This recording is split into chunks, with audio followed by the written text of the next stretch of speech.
Testing 1 2 3. Testing 1 2 3. This is Who Did You Boycott Today? I have to jump on here real quick and say a few words about these brain dead human beings that have spaces open on Twitter, uh, crying about who is right about what term they're gonna go by. Black, Freeman, ADOS, and FBA, and African American. Like I've been saying on my broadcast, unless you have paperwork or treaty that identifies you as an indigenous person, like a American Indian or Native American, if you cannot be eligible to identify that way, if you know with your brain cells that you don't fit into their ethnicity and their nationality as a American Indian or a Native American, then you don't have an identity right now. You just have a brown skin. That's all you have in America. A brown, copper tone, tan, light brown, dark brown, whatever you want to call it, you don't have an identity. You don't have a birthright. You just have a word that your enemy told you to identify as. They told you you were Black American, so you became Black American. Every human being is entitled to a birthright.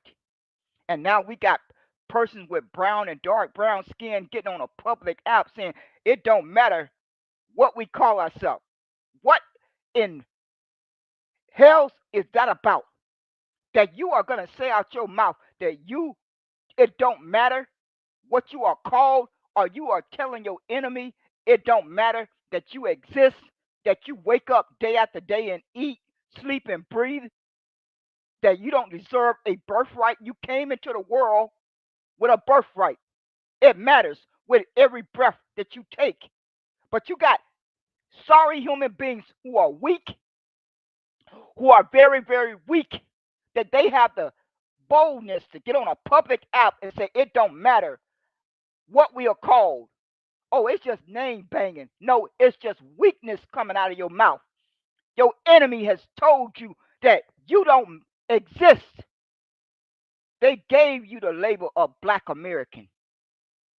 At least the Negro ancestors put in sacrifice under the term Negro. At least they have a history under the term Negro. At least they have 246 years of hangings under the term Negro. At least they have 246 years under the term Negro. At least they have 246 years of lynchings under the term Negro.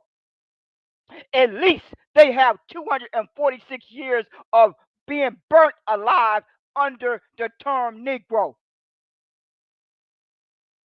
So they made a decision not to abandon the term Negro because they had a head on it. They had a brain in their head.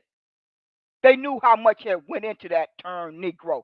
They knew how much sacrifice, how much blood and death went into the term Negro, and they were not going to abandon it.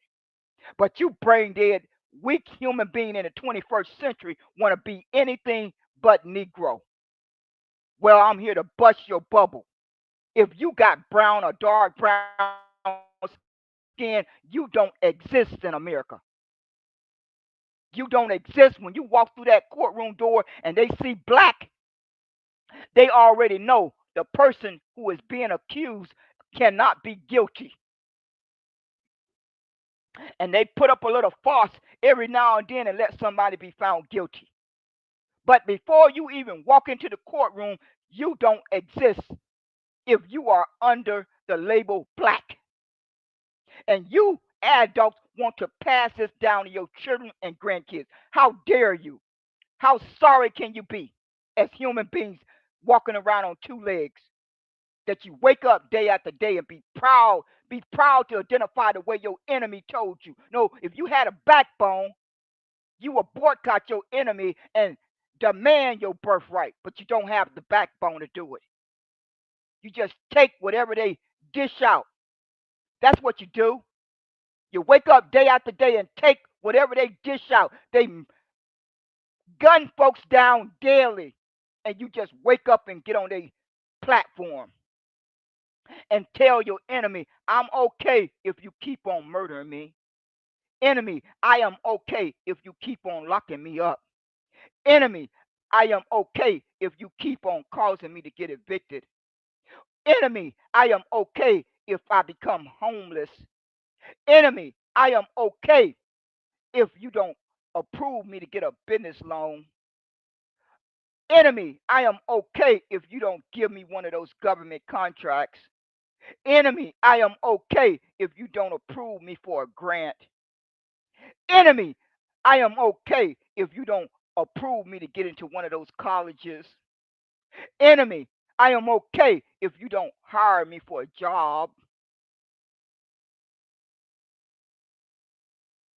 And we got sorry human beings on this platform. Another day wasted. Another day wasted that could have been spent boycotting. But they got all the energy in the world to fight each other. Excuse me. Instead of fighting the true enemy, they care more about unity than their birthright. They care more about, they cry harder for unity than they do their birthright. And that is what keep you alive. That when you came into the world and took your first breath, that was your birthright. How in God's name do you expect to have unity when you can't even demand that your country recognize your birthright? How in God's name do you expect to accomplish anything if you can't even get that one thing accomplished? All of this madness of folks running around claiming they doing all this. I'm doing this. I'm doing that. I'm doing this in my community. I'm pulling up in my community. You need to be outside. You need to be outside. You need to be outside. Let's pull up in DC. Let's have an event in Chicago. Let's have an event in Atlanta. All that money spent on events. Tariq Nasheed, Yvette Cornell, all that money could have went to buy land and start your own trade schools. Start growing your own garden. Buy a plot of land and bring the community together on that plot of land and build a nation. But that would have been asking too much. That would have took a backbone. No, it was more important to be seen and heard. It was more important to be seen and heard. So you had an event and folks saw you. You took pictures. You videoed the event and you got seen by the public. You got heard by the public. But what got accomplished? Did you start a database? Did you take down the names to get the number count of how many persons showed up for the event? Did anybody take the time to gather the number count of those folks who got in a car, got on a bus, got on an airplane, and flew to one of these events? No, it's more important to be seen and heard. To be seen and heard. That's what persons with brown and dark brown skin are famous for. You deserve an Oscar. You deserve an Oscar. No one is ever going to take that Oscar from you as long as this world is in existence. That's one thing that brown and dark brown skinned person will be famous for until this world come to an end. You have made a name for yourself. You have made a name for yourself as for being heard and seen by the public, but you have not showed a backbone to demand your birthright. That's down the drain. And I'm going to keep on repeating. If you don't have the paperwork to identify as an American Indian or a Native American and you have brown or dark brown skin, at this very second, you don't have a birthright. You don't have an identity. You don't have an ethnicity, and you don't exist. America, to, as far as America is concerned, you are invisible. You are an invisible human being walking around on two legs because you cannot be black. Black cannot be an ethnicity. Black cannot be a birthright because each human being is birthed into a specific bloodline and it's not spelled black or white. And we are intelligent enough to know that. We are intelligent enough to know that biology don't work that way. Biology simply don't work that way. A baby is conceived by a father and a mother. When they conceive that baby, they already have a bloodline. They already belong to a bloodline, and it wasn't spelled black. It wasn't spelled white. But I'm convinced you folks are just too weak to demand that America recognize your birthright. So you're gonna leave it up to them. Oh, we can't do anything that's race based. We can't we folks been crying for 2 years now. Been crying for 2 years for well, let me correct myself, a year, at least a year. Oh, the Supreme Court ruled that we cannot base anything on race. We cannot base anything on race. You folks have lost your fool mind to keep on running around here repeating that. Instead of you should have found some backbone to shove that back down their throat. As soon as they announced it, you should have shoved it back down their throat. But you don't have the backbone to do it. So instead, you run around and keep repeating it. Say hell no. Say hell no, America. Your whole environment was based on race. You're not going to change things up in the 21st century when there's been centuries and centuries of everything was based on race since 1619 up to the 19 up until 2024 or 2023 when the decision came out by the Supreme Court. You mean to tell me you think you're going to get away with basing everything on race from 1619 all the way up to 2023, 2024, and then you're going to change it up? And you, brain dead, weak backbone human being, swallowed it. You just went home and swallowed it over and over.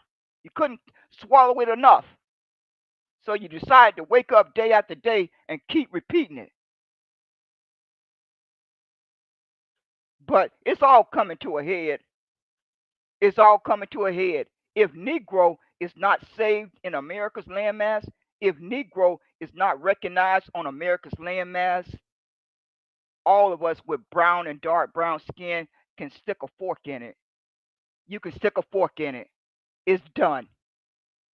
It's done.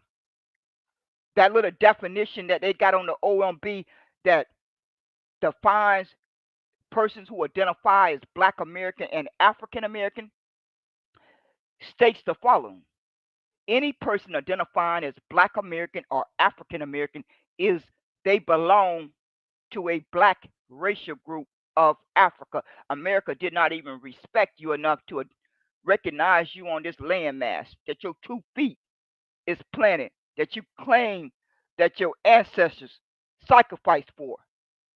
They don't even acknowledge your presence on this landmass. They put your behind over on Africa. But America took the time to recognize every immigrant from German to Italian to Irish to Asian to Native American to Latino to Mexican to Jamaican to Haitian to Nigerians to Ethiopian, but the only one missing are those Negroes who claim to be descendants of Negroes. Because Black American and African American is a made up classification. It's a made up classification. But Negro gave us a slim ounce of rights in this country. It gave all of us a slim position, a strong position in America, as long as we stood on that. But you folks were ungrateful. You abandoned the one thing that offered you a slim bit of protection and a slim bit of running around here bragging all the time and a slim bit of human rights. But you abandoned the one thing that gave you any opportunity to have any rights in America, any respect, any human rights, any protection, any resources. You walked away from it.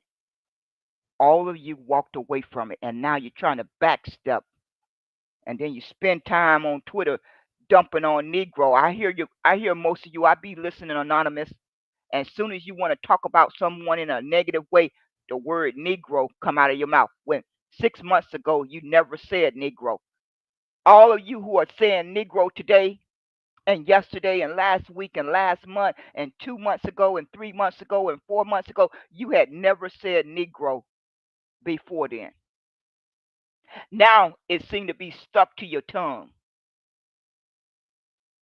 and you're gonna answer for it. Every time you try to paint Negro in a negative light, every time you say those words out of your mouth and try to paint Negro in a negative light when you had never said Negro one day in your life until recently, do you think you're gonna get away with that? God is recording your name in the book. Each one of you, your name is going down in the book. Each time you do it, your name is going in the book and it's being recorded. So, this is where we are at. I don't know why folks keep running around here thinking that Freeman is the savior. Freeman was nothing but a government welfare office for persons who had just been set free. That's all it was. Just like the EBT and welfare program that folks used when they needed assistance. That's all it was. Other folks decided to make it an organization and adopted the name and everything else under the sun, but it was never nothing more than a welfare office, a government program to provide food, shelter, and clothing. Find me one document that says that Freeman is recognized as a legal status today. Find me one piece of paper, find me one search result that states that Freeman was ever recognized as a legal status. These folks just made up this narrative and ran with it because President Johnson, the one who rescinded Special Field Order 15, his family members loved the word Freeman so much they put it at the end of their last name. It was that president who made the suggestion to one of his staff members to President Lincoln to call the the name Freeman Bureau. It came out of President Johnson's brain. It didn't just drop out the sky. When I read my research, that's the information that I read with my own two eyes. It was 5 paragraphs. For some reason, I have not been able to locate that link again, but I'm more than likely going to come across it on one of my notepads because I save so much of what I post It's on one of my notepads. I know without a doubt it's there. And I remember reading it with my own two eyes. It was 5 paragraphs, and it stated clearly that Andrew Johnson suggested to his staff member to tell Lincoln to call the legislation that they were planning on passing, to call it the Freedmen Bureau. And that's how Freedmen came into existence. The vote only passed by 2 votes. Initially, they wanted to fund it for 2 years. They ended up extending that for another 2 years. And that was the end of Freedmen. But folks who walked into that building and put their name on a Dawes roll called Freedmen, they had an identity before they walked in there and put their name on a Dawes roll to get food, shelter, land, put their money in a bank. They had an identity before they walked in there. They had an identity when they came to this landmass called America. Folks who came here, they came from somewhere. They didn't drop out the sky. Folks who were on slave plantations, they had the identity of Negro because their identity had been stripped from them. But those Negroes deserve to be honored and recognized and respected for the sacrifice that they made. They deserve to be recognized for having to wake up day after day and hear the slave master call them Negroes. When that Negro was put up for sale today, they didn't say this black American is put up for sale today. They said Negro is put up for sale today. When they put that human being up for sale today, they didn't say this African American is up for sale today. They said Negro. When that person was put up for sale, they didn't say Freeman is up for sale today. No, they said that Negro is up for sale today. When that person was put up for sale, they didn't say this ADOS is up for sale today. No, they said Negro. When that person was put up for sale, they didn't say this FBA is put up for sale today. No, they said this Negro is up for sale today. This Negro is up for sale today. And because you ungrateful human beings don't want to honor that, now you don't even have a birthright, let alone ever seeing one red penny of reparation. This little fake word called reparation, this little fake word called reparations, it has run its course. Y'all can pack it in. While y'all waking up day after day crying about what name you think you're going to get to call yourself, Elon Musk and Donald Trump is busy erasing that 246-year history. They are busy erasing that history from 1865 up to 1965. The whole foundation of your justice claim is being erased every single day while you cry on Twitter, while you complain on Twitter, while you talk on Twitter. Donald Trump and Elon Musk is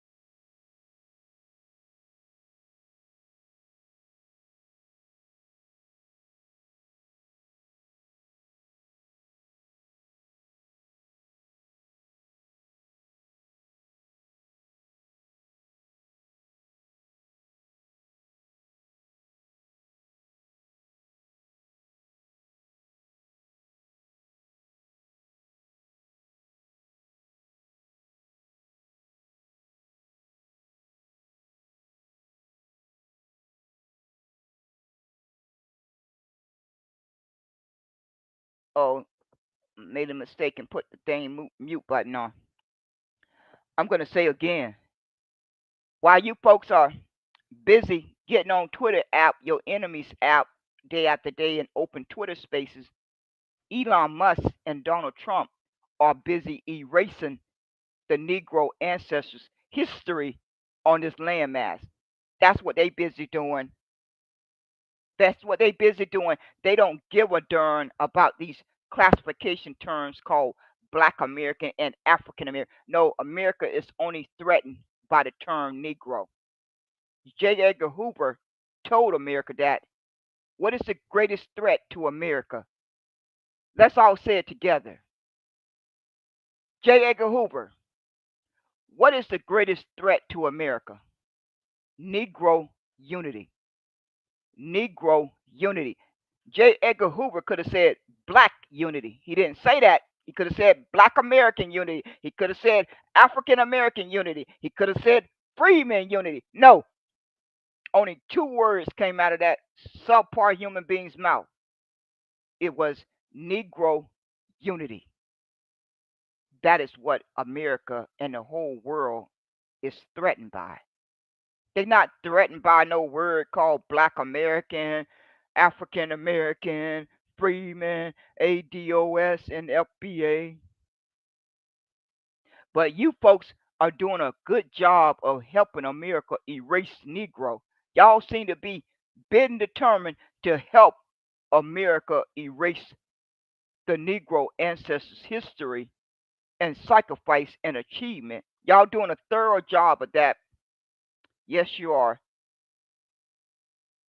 But God is going to take care of each one of you. Because of being ungrateful, now you don't even have an identity. That's what happens when you be ungrateful. When you be ungrateful and don't honor the sacrifice of those that came before you, you end up being an invisible human being with no identity, no birthright, no ethnicity. That's what you end up with. That's what America delivered to all you folks who run around here with brown and dark brown skin, because my paperwork says Negro. I came into the world a Negro. I'm going to lead the world a Negro. That's just how biology works. See how that works? My birth certificate says Negro. And America's not getting their hands on my birth certificate. The OMB will not get their hands on my birth certificate. The Congress will not get their hands on my birth certificate. The Senate will not get their hands on my birth certificate.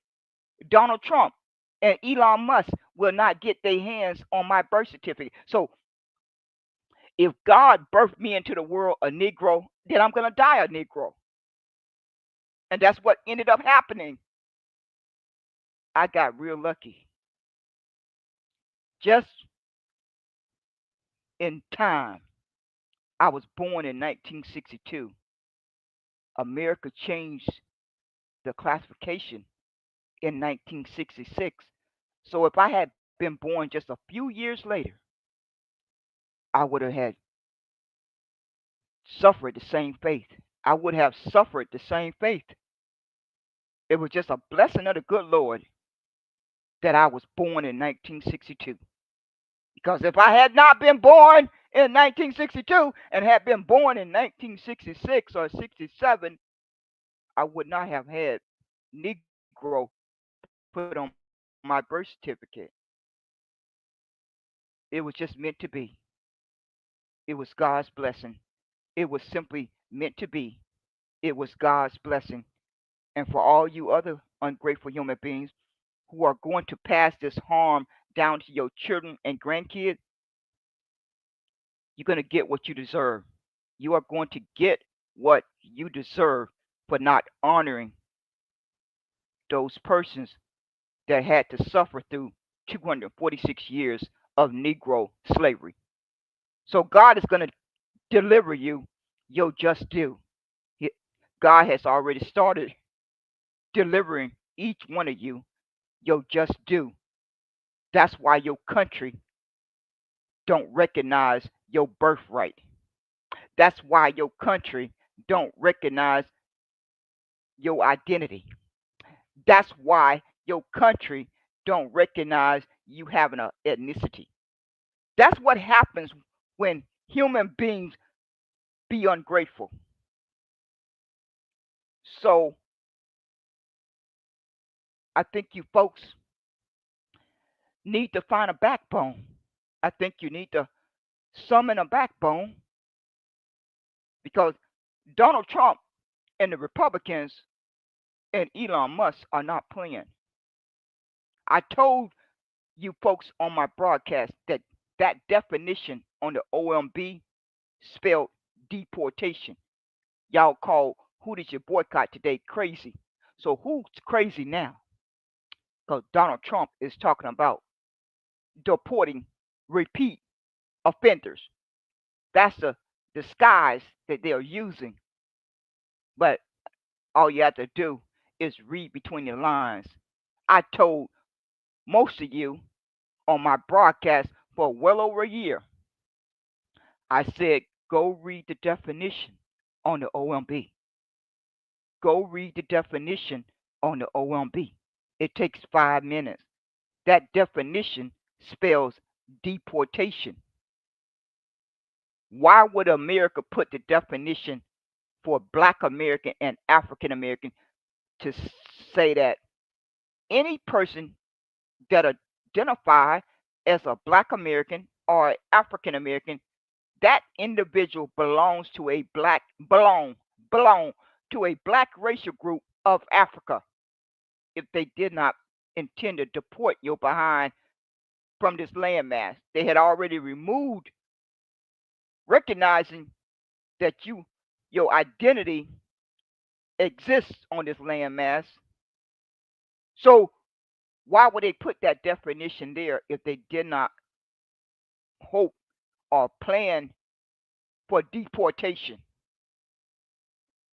And that is exactly what's going on. I don't know how they're going to cook it up, but you can bet your bottom dollars they're going to try to figure out something. Already going to, if they can't deport you, they're going to charge, they're going to charge you with the death sentence for just drugs now. They're going to come up with every little plot they can to find a way to continue to genocide the Negro bloodline. And I'm afraid some of you persons with brown and dark brown skin that come from Jamaica and Haiti and the Bahamas and Ethiopia and Nigeria, you are more than likely going to get caught up in it. I'm afraid of that, and that's not no empty threat.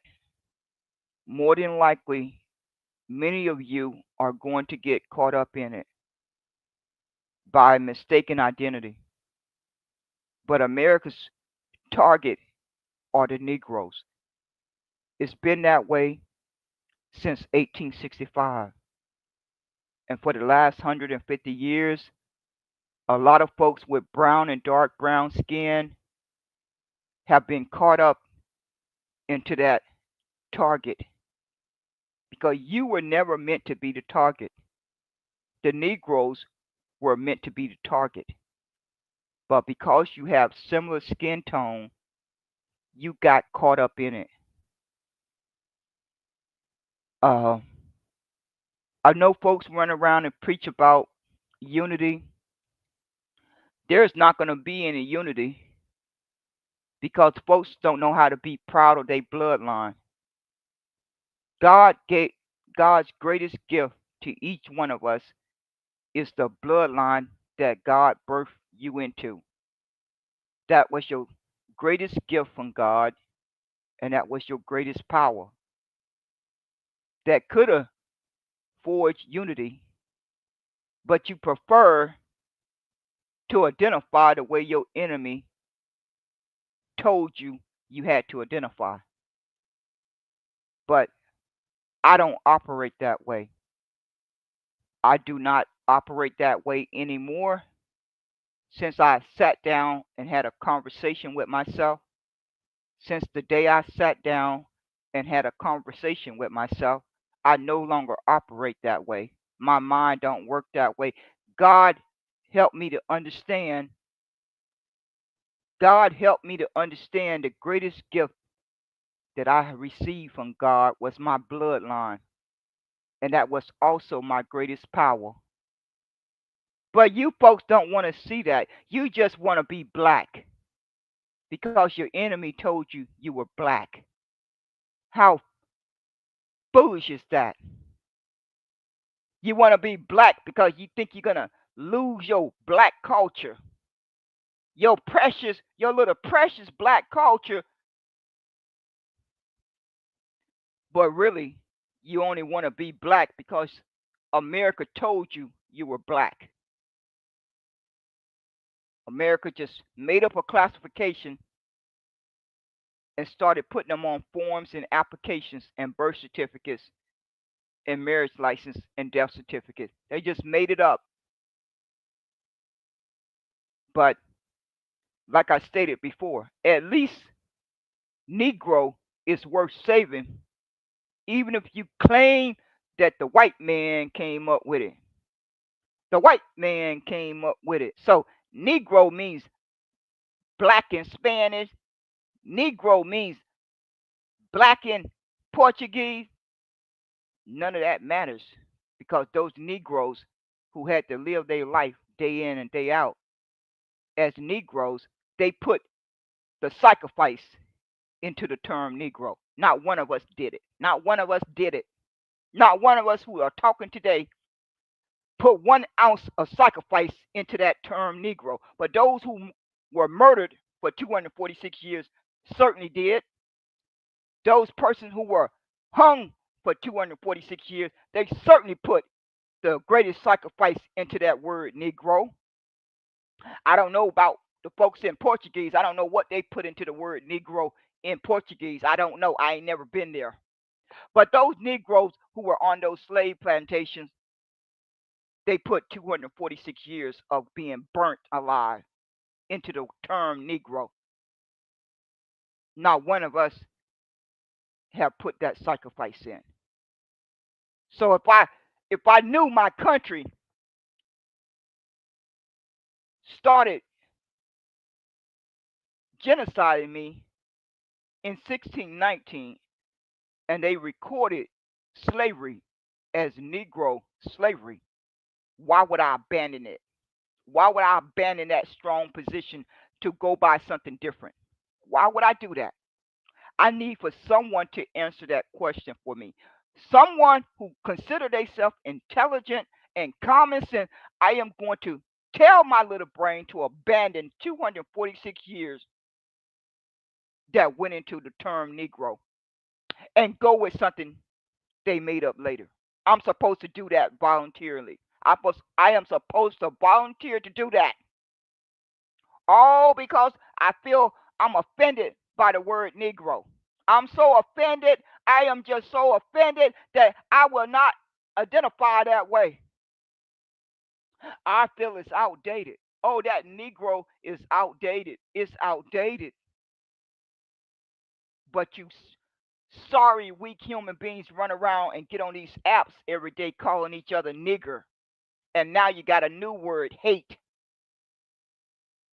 Not one of you should ever say the word hate out of your mouth.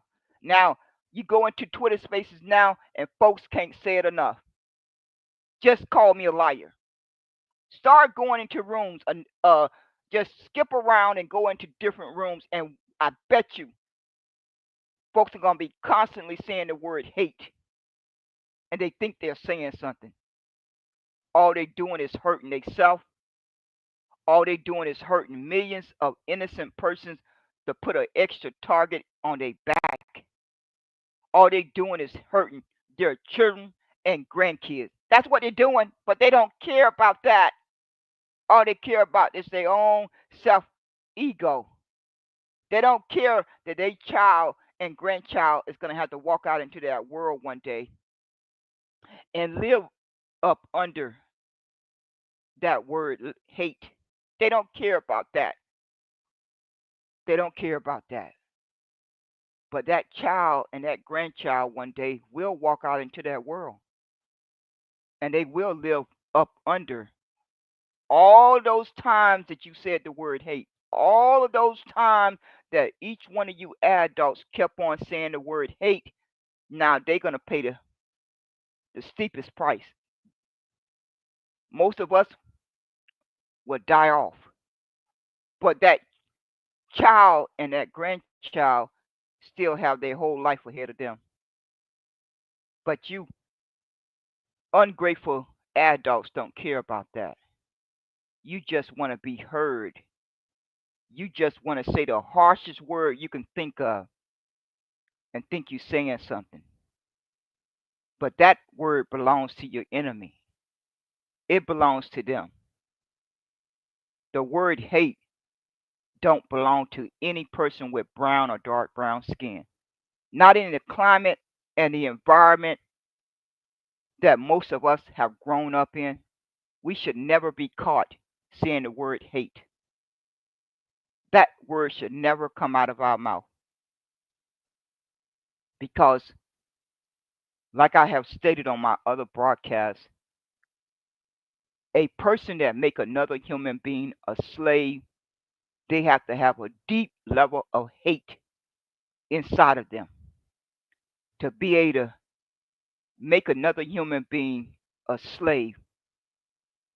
That label, hate, belongs to that person. First and foremost, it belongs to them. All those persons who know who they are, and God know who you are, that made another human being a slave, that's who that word belongs to. But you folks can't help yourself because your feelings get hurt. Persons call you a name. You don't like a person, so you throw around the word hate because your feelings got hurt. You got bent out of shape. Somebody cursed you out. Somebody threatened to beat you up. So you want to throw the word hate around because your feelings got hurt. So you reach out there for a word called hate and you want to lean on it like you're on crutches. It's pitiful. It really shows the level of your weakness that you had to pull for a word called hate that really says a lot about your character. It says more than you realize about your character. Every time you use it, you're telling the whole world and every person that's listening a lot about your character and how weak you are. That's what you're doing. But the main harm is going to be done to that child and that grandchild one day. But I wanted to jump on here real quick and make it very clear that if Donald Trump and Elon Musk do not recognize Negro and put it back on that census report, all of us can stick a fork in it. And for all those persons who are Pan African and African and all of this and that, that's crying for unity, unity don't take precedence over a person's birthright. Y'all need to get that straight. Y'all seem to be confused. You seem to think that unity is more important than that person's birthright. Y'all are completely confused because I hear all of you running around here crying about unity. We all the same. We all black. We all the same. We all black. We all the same. We all black. Well, we all the same, then it wouldn't be no need for the word Jamaicans if we were all the same. Nobody wouldn't be calling themselves Jamaicans. If we were all the same, nobody wouldn't be calling themselves Haitians. If we were all the same, nobody wouldn't be calling themselves Trinidadian. If we were all the same, nobody wouldn't be identifying as Bahamas. If we were all the same, nobody wouldn't be identified as Nigerian. If we were all the same, nobody wouldn't be calling themselves Ethiopians. Isn't that right? Am I incorrect? If we are all the same, then we will all just be black. We wouldn't have any need for any of these other words. We would just all be black if we were all the same. So like I've said before, you folks can wake up the next day and go to a notary and denounce your ethnicity. Who who is stopping you?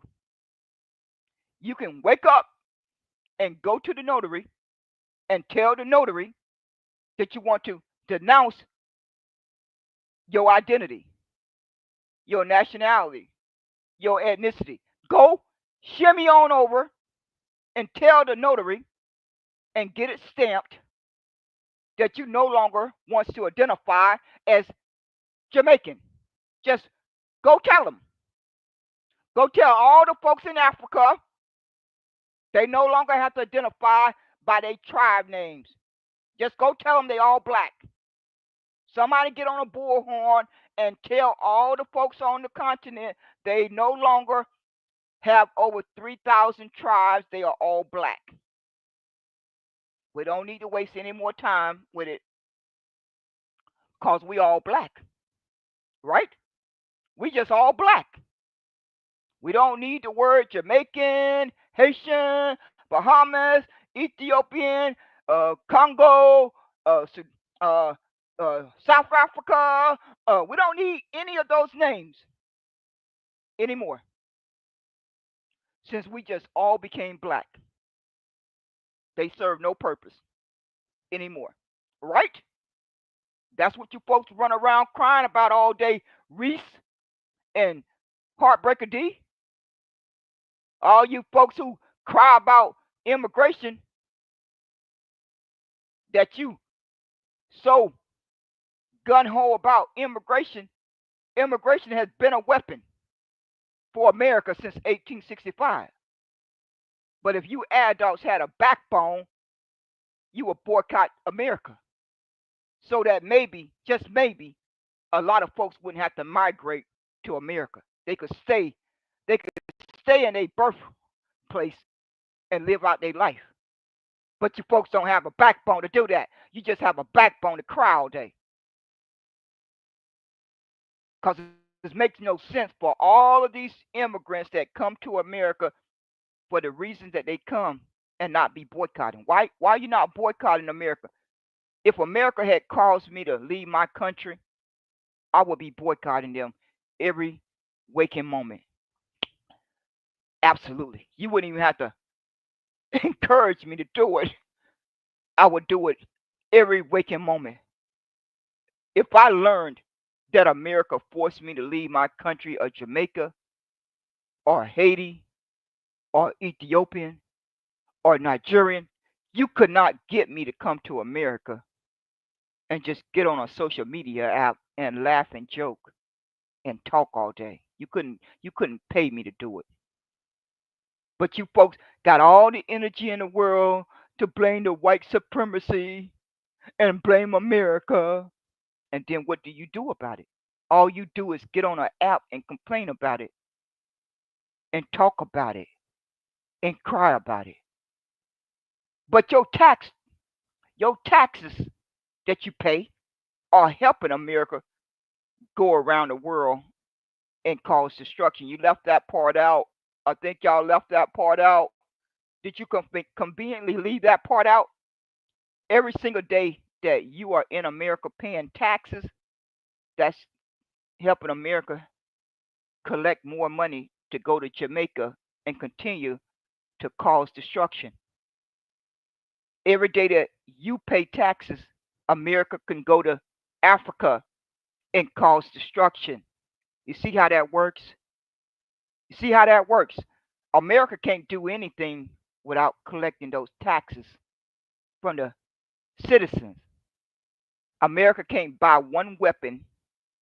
America cannot send one man or woman to fight in a war without collecting those taxes. See how that works? See how that connects to boycotting? But you folks don't want to hear that. You just want to sit back comfortably in your recliner and complain all day. But America can't do anything without taxes, without money. America don't do anything without money. So America took that money that they built off of 246 years of slavery and they let it multiply and multiply and multiply and multiply, and folks started calling them the superpower. And they went around the world and they made other investments and they can continue to do their evil. See how that works? America got a whole 246-year head start, a 246 years of wealth head start to do their evil, to build up their money chest, to build up their military, to build up their evil. And they went around the world and leak out and let it go on all of these other nations. But the Negroes have been the only ones fighting America. Why is that? In all my 62 years of being on this earth and going around the world, I have yet to have conversations with other persons that really want to fight America for their evil. But I got a chance to witness my mother a fighter. My mother was the greatest fighter that I ever watched growing up. I guess that's why I'm a fighter. I take after my mother. I look just like her. Everybody calls me Little Maddie. I'm a spitting image of her. I, I, I got a lot of her ways, but I still have my own individual personality. But I did take after her quite a bit. But my mother was the greatest fighter that I ever know. And I often wonder why all of these persons come to America and claim they are angry at America from causing destruction in their country, but then they come to America and attack Negroes and look down on Negroes. I know it's not fair. It's not fair. Persons who identify as being birthed in America and descend from Negro slaves, they talk bad about immigrants. But you got to try to understand and put yourself in that person's shoe. America has always weaponized immigration. A lot of folks got drugged into the streets and their body parts got cut off. And that was done by immigrants. That was done by immigrants. Towns and communities got burnt down by immigrants. So why would you think those persons who descend from those persons who have got terrorized by immigrants, why would you think they will feel happy about the word immigration? Why would you think that? If your family member and your history entail those horror stories, why would you think that any person that descend from that bloodline will want to embrace the word immigrants or immigration? Why would you think that if you're being fair? Because the history is recorded. You don't have to take my word for it. You can go research it and read about all the terror and all the folks who got drugged into the streets and set on fire, and their body parts got cut off because they simply wanted a job. They simply wanted a job, a job. They simply wanted the ability to provide for their food, shelter, and clothing. And America decided to weaponize immigration. And so, you immigrants in the 21st century, the 19th century, did you do your research? Did you bother to do your research and have some compassion and some empathy of those who had to go through that terror, who still bear the scars today, will continue to bear the scars until they die? Negroes have never went to Jamaica and destroyed Jamaica. America did, but the Negroes have been fighting America every single day that they have taken a breath. But then America did not want to fight those Negroes by themselves. So they brought in reinforcement. They brought in reinforcements of immigrants. And so the battle has been continuing for 150 years. But in my past 3 years, I've heard the immigrants cry and blame the Negroes more than they blame those who are running America. You constantly tell the Negroes they don't have no power, but you most of your energy is focused on the Negroes. And we only make up a small percent of America's over 300 million persons. We only make up a small percent, while these other nations outnumber our small, little over 40 million persons 3 or 4 times over. But we get most of the blame when our number is smaller than everyone else's that came to America for a better life. But we get most of the blame.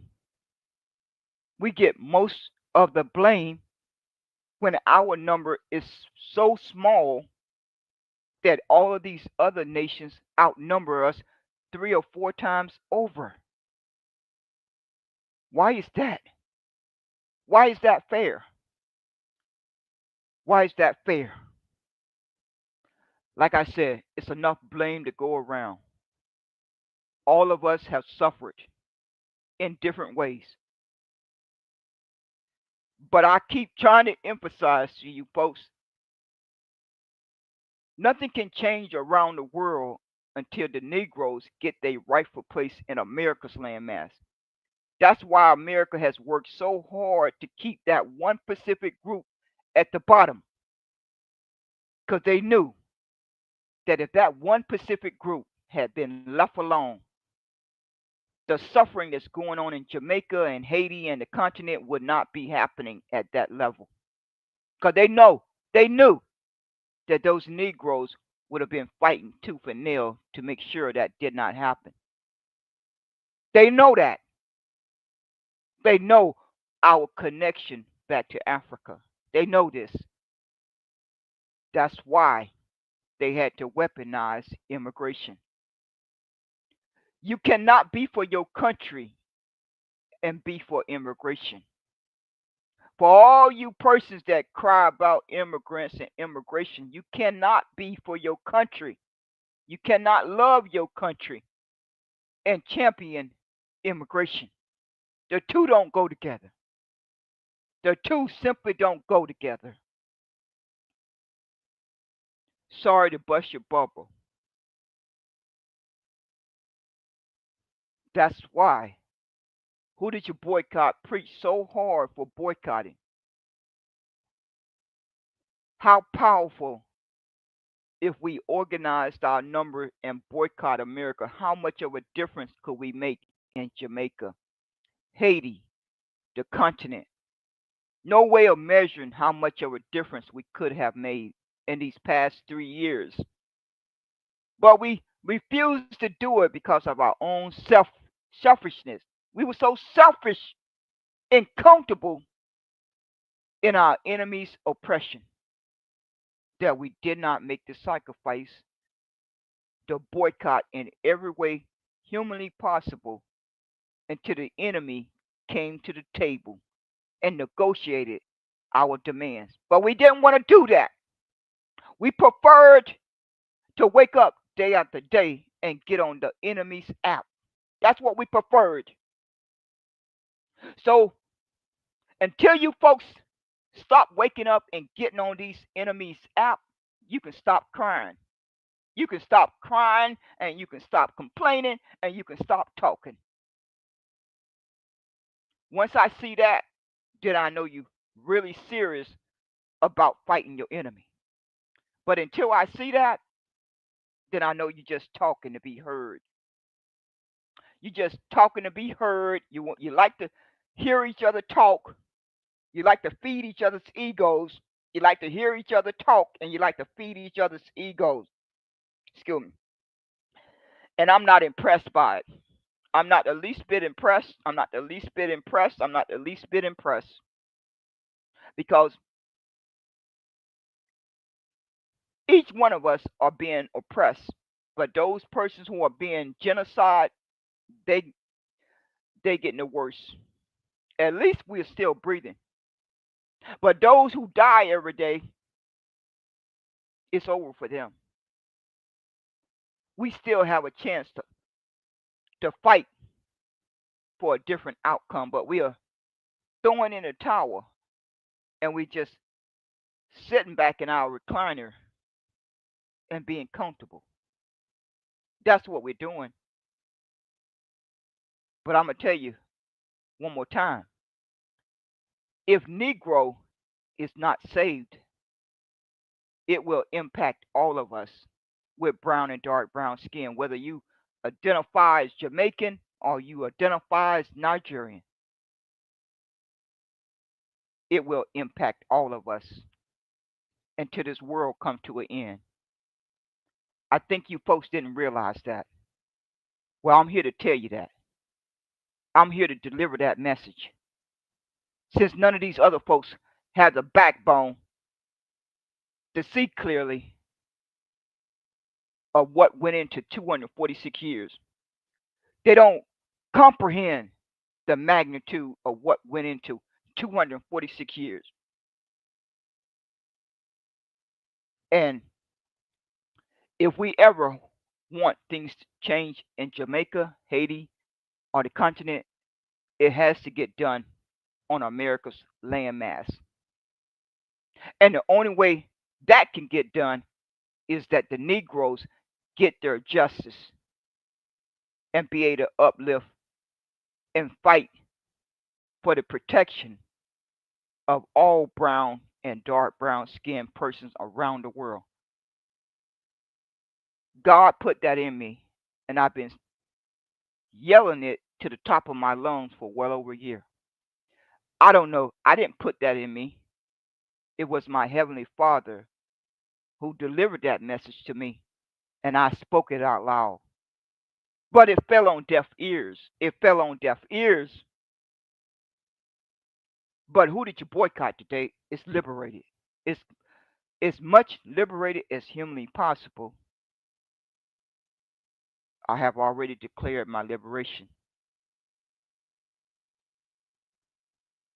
I hope to someday experience full liberation before I take my last breath. But I don't know if that's going to happen. I don't have a crystal ball to make that prediction. But I have declared my liberation because I no longer am confused about how I need to move with whatever number of days I got left on this earth. I know I don't have to believe or support the Republicans. I know I don't have to support the Democrats. I know I don't have to support the independents or the president or the vice president. The only thing that I'm here to fight for is a boycott, separation, self reliance. Those three things. That's what I believe God has kept me here for, and that is what I intend to do with whatever time I got left. So that is why I can declare my liberation, because God has made it clear to me the purpose that I'm here for now, and that is to fight for boycott, for the honor and the sacrifice and the achievement that the Negro ancestors carved out for 246 years.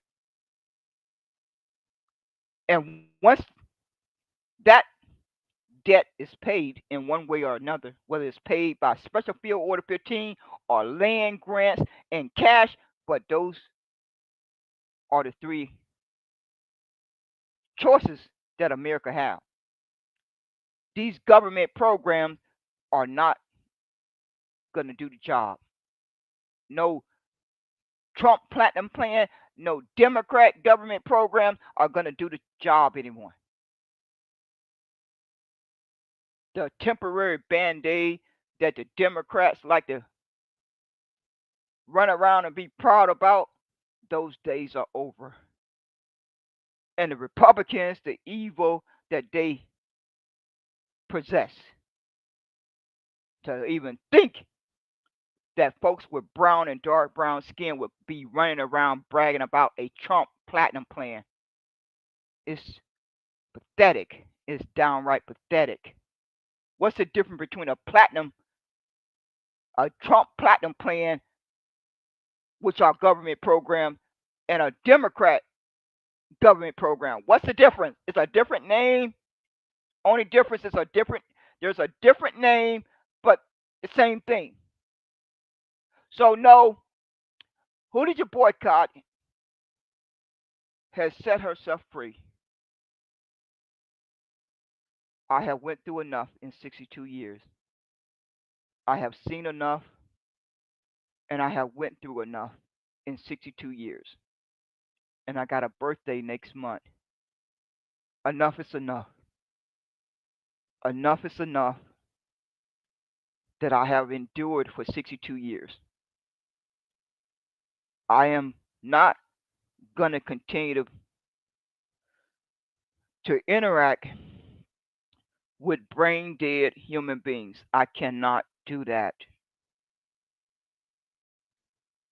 So I'm going to do my best to insulate myself from those individuals, because when I have to wake up day after day and hear adults tell the whole world it don't matter what they are called, it don't matter what we are called, it don't matter what we are called, we could be called purple or green or orange, you have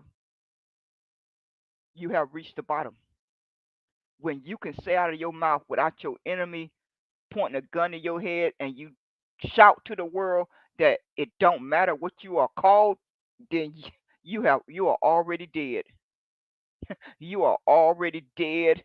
You are a walking corpse. To be able to utter those words out your mouth and think you're saying something, your enemy didn't even have to force you to say it. Your enemy did not even have to put a gun to your head, and you just said it. It don't matter what I'm called. It don't matter what I'm called. I can be called FBA, ADOS, Freeman, African American, Black American, but you always leave out Negro. Uh, then your enemy has already defeated you. That you don't even feel that it's worth fighting for your birthright. Then you have already been defeated. Why are you going to perpetrate the fraud? Why? Why even keep taking the next breath? Why even bother to take up oxygen, why bother to take the next breath? If it don't matter what you are called and you don't want to be recognized as a human being, then why bother to go through the motion? Why bother? Why pretend? Why go around all day pretending that you are a human being when you don't even want your country or the world to recognize you as a human being? Why even bother to go through the motion? Because you told the whole world it don't matter what you are called. It's downright sad. It's downright sad and pitiful. So I can't do anything about that, but I will call it out because a lot of folks don't have the backbone to say what needs to be said. I take great pleasure in saying what needs to be said. I really do. I started doing it in junior high school. I take great pleasure in it. I really do. I really do. And so, since you folks want to feed each other's egos and, and, and, and everything and hear each other talk, well, I'm going to use my broadcast to say what need to be said for that next generation and to honor those ancestors. That's what I'm going to do. I don't know about the rest of you, but I'm going to use my voice to speak for that generation to come and for those ancestors that made the greatest sacrifice so that I could have a better life. And they gave me an opportunity to have a better life. And I did have a better life than what they had to go through. So I honor them every second of the day. Every second of the day, I'm going to honor them. Thank you kindly. Thank you for popping in. I'm going back to my work. Thank you kindly for taking time out your day for the broadcast. I hope and pray that you are safe and out of harm's way. Stay alert at all times and look out for one another. Put as much safety and protection around you and your loved ones at all times. I trust that the Heavenly Father will make sure that each one of us live out our days the way it's meant to be. Okay, folks, that's it for me. If I think of anything else to say, I may pop back on here later. Otherwise, I'm going back to working on my business stuff. Thank you again.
Testing 1 2 3. Testing 1 2 3. This is Who Did You Boycott Today? I'm in a hurry. I'm in quite a hurry. I got to get back to my work.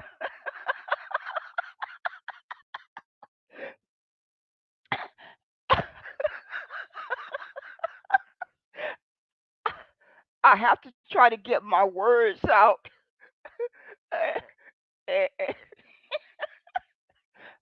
I don't know where to start. I don't quite know where to start.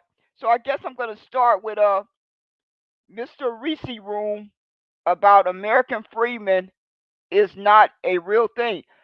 That's what I've been telling folks for a year, but folks didn't want to listen to me. Who Did You Boycott was crazy.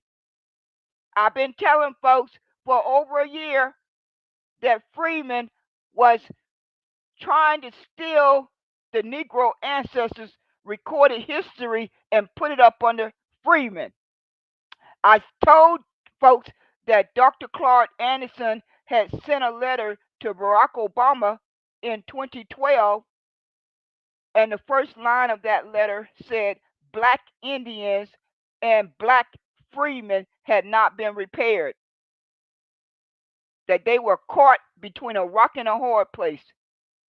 They had got intertwined with the Native Americans, and they knew they were not on the census report for the Negroes. And so they tried to insert themselves into the Negro ancestor history because they knew they were caught in the middle. Because I heard different persons who identify as either freemen or claim they got reclassified from American Indian or Native American to Negro. But that wasn't the ancestors' fault. But they wanted to try to conflate the two. They had done a thorough job of trying to conflate it. But I applied my critical thinking and I seen right through it. But they ran around for close to 2 years. When I got over here to Twitterland in November of 2022, they were already doing that on Clubhouse in January of 2022. So they've been at it for well over 3 years or more. And I seen right through it because I'm not the best researcher, but I did enough research to evaluate the information and the sources of information that I had, and I could see right through they lie. Well, I got to thank Reese today.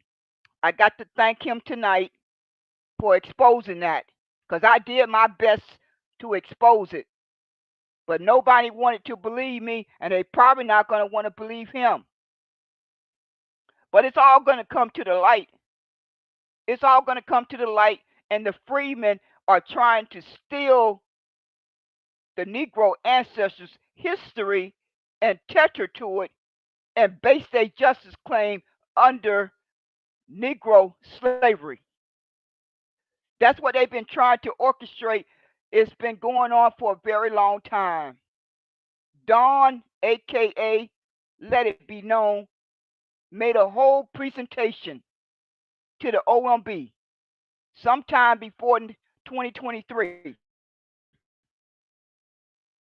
I can't remember the exact date, but it was all discussed in the Negro Twitter space back in 2023. It was exposed that that lady by the name of Dawn, she changed her name to Let It Be Known. She made a whole presentation to the OMB asking the OMB to remove the identity on the census report for every person that had arrived in America by 1865. She wanted the OMB to remove Negro. She wanted the OMB to remove color, the capital letter B for black, and mulatto. She requested that the OMB replace all of those terms with the term freeman. Now, why would a lady have the audacity to ask the OMB to remove all those persons' identity off of that census report and replace it with the word freeman because they knew they could not get across the finish line. They certainly was aware of Dr. Clark Anderson's letter to Barack Obama. Then they went a step further and they sabotaged the California reparations. They have done a lot of damage. They have done a lot of damage, and they are never going to admit it. But the evidence is out there. They have done a lot of damage, and they will not admit it. But God is going to see to them. God is going to continue to let them fail. Because when you do evil, you are not going to get rewarded for your evil. And the freeman persons, they don't want to face the reality. It's not the Negro ancestors' fault that the Native Americans or the American tribes will not accept you based on your blood quantity. It's not their fault. It's not their fault, and you have no right to try to steal the Negro ancestors' history that was recorded for 246 years under the term Negro. It was not recorded under a word called freeman. And they know this, but they are still trying to steal it. They are still going before the OMB and requesting that we all be classified as freemen. But my birth certificate says Negro. No one is changing my birth certificate because no one is getting their hands on my birth certificate. I don't know about anyone else, but I can guarantee you that no one is getting their hands on my birth certificate. That's never going to happen, not long as I'm breathing. Now, it may happen after I'm dead, but it's certainly not going to happen as long as I'm breathing and in my right mind.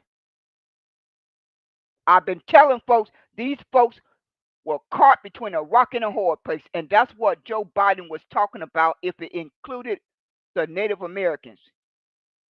Because my common sense, after being in Twitter spaces for well over 2 years, I had connected the dots. And it's not hard to connect the dots. Joe Biden is telling you, I will consider a reparation if it includes the Native Americans. Well, the only person he could be talking about are those persons who are caught in the middle. They cannot claim Negro, and the American Indian and the Native American tribes would not accept them. I heard Sonny G say it out of his own mouth that the government came to his family way back then and told them they had to move to a reservation. Some of them went to the reservation and some of them stayed behind. I heard DJ Big A say out of his own mouth, nobody had a gun in his head, and he stated clearly in re-up space. It's been over a year ago. DJ Big A came off of that microphone and told the whole room that one of his family members identified as Black Freeman. I had never, only had read that one time. And then when I heard it come out of his mouth, it was the second time. In all my 60 years, 61 years, 62 years, 61 years of being on this earth, I had only heard the word Black Freeman twice. Now, somebody is walking around identifying as Black Freeman. I don't know who those persons are. I ain't never met them. But somebody is walking around on this earth identifying as a Black Freeman. And some folks are walking around here as Black Indians. Did those persons get removed from the American Indian and Native American tribe because their blood got mixed in with the Negro? I don't know. I wasn't back there then. If they intermixed with the Negro blood and they blood quantity don't meet the requirement for those American Indian or Native American tribes to accept them, I don't have anything to do with that. My ancestors have nothing to do with that. They had nothing to do with any American Indian or Native American Indian that got reclassified to Negro. They have nothing to do with that. I have taken 2 blood tests. Who did you boycott? Sent off for 2 blood tests, and it cost a good bit of money. It was money I did not have, but I knew it was important enough to send off for those blood tests. I guess I'm one of the lucky ones. My blood quantity is broken down to 91 to 92% from the continent. I ain't got all of those mixtures that other folks have. I don't know why I got lucky, but I got lucky. When I look at my DNA test on the 2 websites that I ordered my DNA tests from, it says somewhere between 89 and 91 to 92% from the continent. And then I see about 6% Scottish, and then I see 1% indigenous. So somewhere between 6 and 7% is showing up Scottish, Scotland, whatever those words are. I don't even pay them no mind since it's so small. Because anything over 90% that originates from the continent, I know my mother did not take wings and fly from Africa. My mother didn't do that. She never took wings and flew from the continent of Africa. So why is over 90% of my blood originating from Africa? It's not mixed with 20% European, 30% European, and 25% indigenous. No, I got a little tiny 1% indigenous. So I know good and darn well I'm not from the same bloodline of black Indians and black freedmen. I know that without any confusion. So I know I'm not the only person that's walking around on 2 legs who don't have but 1% indigenous on their DNA test. I'm not the only one. And so those folks who blood tests come back showing a larger percent of indigenous, then they just have to be identified as biracial. They are biracial. Their blood quantity is mixed with one bloodline, 2 bloodlines, 3 bloodlines, 4 bloodlines, five. I don't know. But based on my DNA test, primarily my bloodline is on the continent. So I'm not confused. I'm not confused. And folks are getting caught in their lies. They're getting caught in their lies. DNA tests don't lie. That's why they started over a year ago running around trying to discredit a blood test.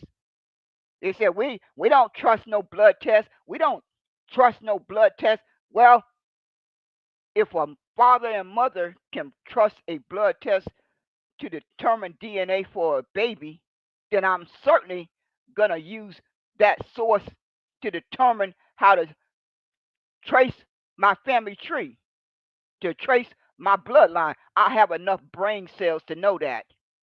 If I can use a DNA test to determine the father and the mother of a baby, I think it's certainly worth trusting to determine my family tree. That just makes common sense. That just makes plain old common sense. So why would adults run around and try to lie about it and discredit it? What are you trying to hide? How is a person who is adopted or a person who family tree they descend from one of those Negroes who got moved around on plantations? Their names got changed. They were they were on one plantation that said the Smiths. Then they got moved to a plantation called the Johnsons. Then they got moved to another plantation called the Joneses. How is someone supposed to trace their family member if they don't use a DNA test? It's downright ridiculous. It's downright pitiful. But lying people, they don't care about getting caught in their lies. But the main reason why I wanted to pop back on here is because all you folks who've been running around here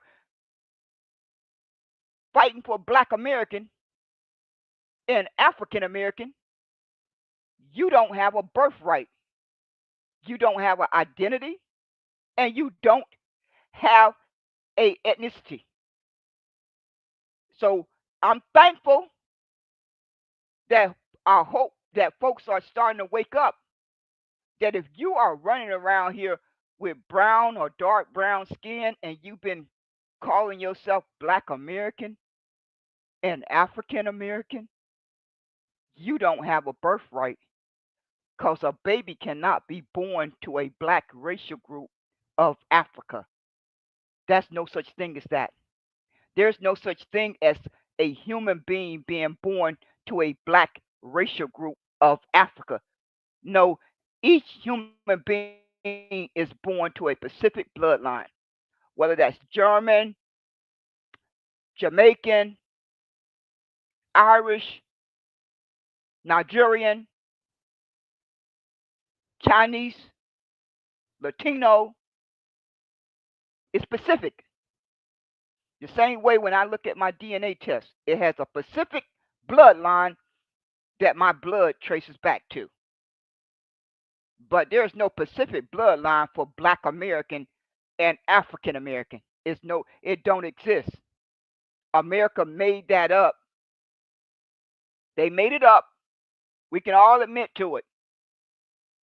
They made it up around 1966 because they needed to make up a new classification to avoid paying for Negro slavery. So they had to replace the term Negro with the classification Black American and African American. So they did it.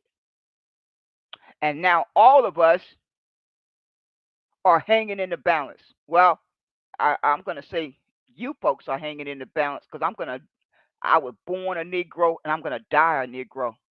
I don't care if America recognizes it or not. My ancestors and each one of those Negroes who slaved for 246 years, they put too much sacrifice into Negro for it to ever be abandoned. I don't know what's wrong with y'all brain cells. Y'all really thought that you were going to have a stronger position in America if you abandoned Negro. You had to be Alabrain. You had to be Alabrain and completely living in La La Land because you are never going to get any position in America under any of these made up terms because they came later. What came first can never be replaced. What came first can never be replaced. Negro slavery came first, not Black American slavery, but Negro slavery came first.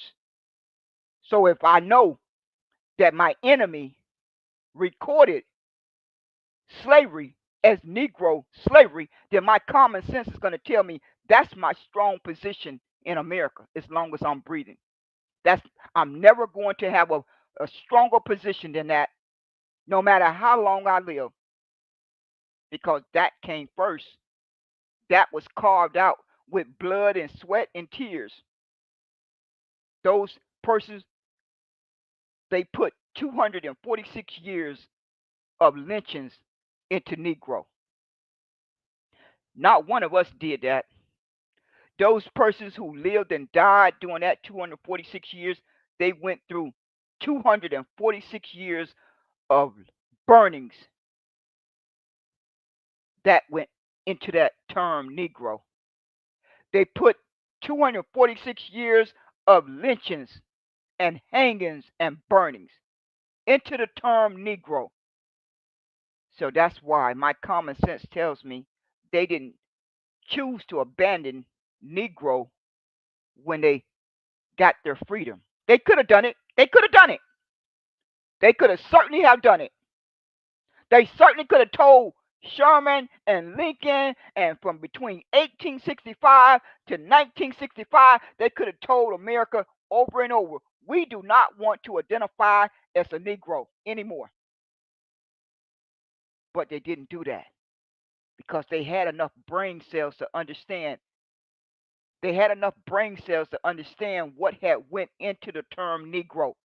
And that if you were going to ever have any chance of human rights, respect, and protection, and access to resources, you had best stand on Negro. So all you folks who've been running around here proud to be a black American and African American, you don't have a birthright as I speak. And each one of you are in jeopardy of America not recognizing you having citizenship. That's what you about to find out. That's what you're about to find out. Since you've been running around here wanting to be flat blackness, oh, it don't matter what I'm called. It don't matter what I'm called. You got to be brain dead to tell the whole world that it don't matter what you are called. When did that day come? That the country you live in and the world that you live in, everyone else has a recognized birthright, but your brain dead self say with proud, and you say it with your chest out, I don't care what I'm called. Well, that baby that's going to be born, that baby deserves a birthright. You may not care about it, but that baby deserves that birthright. That's a gift from God. That's not your decision. It's not my decision. That decision was made by God when you were birthed into the world. And since you don't have the backbone to fight your country and demand your birthright, you just run around and tell the whole world it don't matter. Well, it don't matter because you don't want to fight for your birthright. You don't want to tell America, America, you will not classify me to black American and African American because it's made up. Ain't nothing going to change that. 50 years from now, 100 years from now, it's still going to be made up. That's just the fact of the matter. That's just the fact of the matter. And that is why America has been trying to erase Negro. They're not trying to erase black American. They're not trying to erase African American. Why you think that? Why you think they're not trying to do that? Do anybody have an answer? Do they have an answer for it? America decided in 1966 to replace Negro with the classification Black American. They only did that for one reason, because they had to, excuse me, America did that exactly around the time when MLK said, I'm coming for the check. I'm coming for the check. America, I'm coming for the check. America knew at that moment they had to get rid of Negro. They had made a big mistake to record Negro slavery so thoroughly. They made a big mistake, but it was money. They had to keep track of their money, but they knew they had made a big mistake. They knew the day was going to come when they was going to have to pay for that debt. So if Negro stayed into existence, then America would have a big uphill battle. They knew they was going to have an uphill battle, so they've been working since 1966 to erase Negro. Barack Obama and Grace Means did their best to remove Negro. They've been working on this for a very long time, but they forgot all that evidence that was recorded is locked behind an archive. They forgot about all of those birth certificates that have Negro on it. They forgot about all of those marriage licenses that have Negro on it. They forgot about all of those death certificates that have Negro on it. Because I downloaded my paperwork for my family tree. I downloaded it, and they're not getting it. They're not getting one piece of that piece of paper. They can erase it now if they feel like erasing it, which they are trying to do. I have already downloaded my family information. I certainly have, but I'm gonna double check. But I'm quite sure I put it on about 2 or 3 discs. It's downloaded already, and I'm in the process of screenshotting my search on Google before they get around to erasing that. I'm already screenshotting it. I'm screenshotting left and right every single day. Every single day I wake up, I am screenshotting as much information that I research, that I add to my website that's dedicated to the Negro ancestors, that I'm in the process of getting monetized. So I'm going to continue to build that content on that website dedicated to the ancestors. Hopefully, the young generations and all of us can learn a little bit about our history.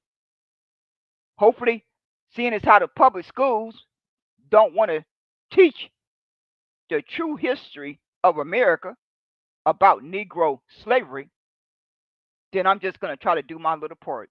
I'm just going to try to do my little part. Because, see, I remember taking black history in this 11th grade. I remember it like it was yesterday. I couldn't believe my eyes when it was time for me to pick my electives. I said, I know they're not getting ready to let me have a choice to pick black history. Oh, I picked it. And I made straight A's. That's the only class that I ever made straight A's in.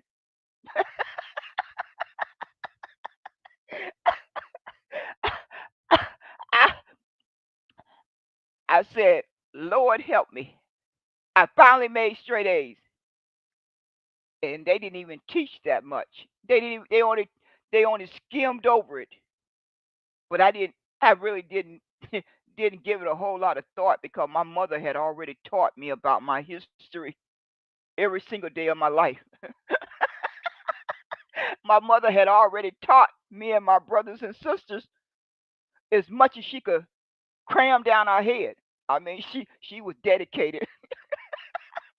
She was quite dedicated with it. So me and my brothers and sisters, we had already been taught most of what we needed to know before we ever walked through a classroom door. We just went to school to meet those requirements. But we certainly didn't get our education from public school. That didn't happen. Don't I'm not gonna lie about that. I'm just not gonna lie about that. No, my education came from my mother. And she was a big person about reading. I mean, we had to read a lot. When we didn't have a chance to play our little games and go outside and play outside, she made sure we had our head in a book, learning about our history. So I thank my mother for that. I thank her very much for that. But you folks need to understand Donald Trump and Elon Musk is working overtime to erase the Negro ancestors' history on this landmass. They are working overtime to erase that 246 years. And if that happens, all of us are going to pay a heavy price, not only the Negroes in America, but around the world. If they get away with erasing Negro slavery, then it's only going to be downhill for everywhere else that they had slavery. If they get away with that on America's landmass, All you folks who talk about slavery happening all around the world, well, if America get away with erasing 246 years of Negro slavery, you can just imagine what they're gonna do in all those other places. It's just gonna disappear. It's gonna be like it never happened. It's gonna be like it's never happened. And so the America wants to insert the Germans and the Irish and the Asians and the Latinos into that 246 years. They have already started working on it. They have already started changing the books. They have started changing the books to Black American and African American. Do you know why they want to change it to Black American and African American? Once again, they have to get that blood off of their hand. Negro cannot be anywhere on any pages. They don't want their grandkids to grow up hearing about Negro slavery. They don't care about them hearing about a word called Black American and African American. They don't care about that, but they are threatened and quite worried. They don't want their children and grandkids to have to grow up and have to learn about 246 years of Negro slavery. And I don't know why these brain dead folks who cape so hard for the Republican, they did a thorough job of caping for the Republican. And Donald Trump, I heard the recording. Donald Trump said, I do not want anyone growing up to hate America. Donald Trump told you and me out of his own mouth, I do not want anyone growing up to hate America. Well, what reason do you think a person would grow up hating America? Well, what pops to my head is the number one thing, the genocide of the American Indian and Native American. Number two, the history of hangings and lynchings and burning of Negroes for 246 years. Number three, the genocide that America perpetrated around the world. That's number three. I can't think of any other reasons than that. If I miss any of them, send me a message. I want you folks to hurry up and send me a message. But like I said, I got to get back to my work. But I want you folks to understand. I want you folks to understand something very clear here because this is going to impact your children and grandkids. You do not have a identity right now. America purposely came up with the classification Black American and African American simply to inflict harm on those Negroes that they wanted to continue to harm. You don't have to be a rocket scientist to know that. How can Black American and African American be a real birthright if Barack Obama can claim it, if Kamala Harris can claim it, if any person coming from Ethiopian can claim it, if any person coming from Canada can claim it, if any person coming from Europe can claim it, if any person coming from Haiti can claim it? How in God's name can Black American and African American be a real birthright if any old person can claim it? We are intelligent enough to know biology don't work that way. We are intelligent enough to know that biology don't work that way. It simply don't work that way.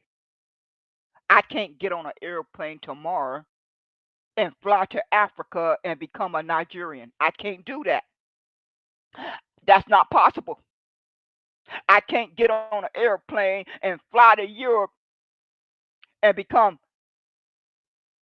German or Irish. I can't do that because that's not logical. That don't make sense. I cannot get on an airplane and fly to Haiti and suddenly become Haitian. That's not how biology works.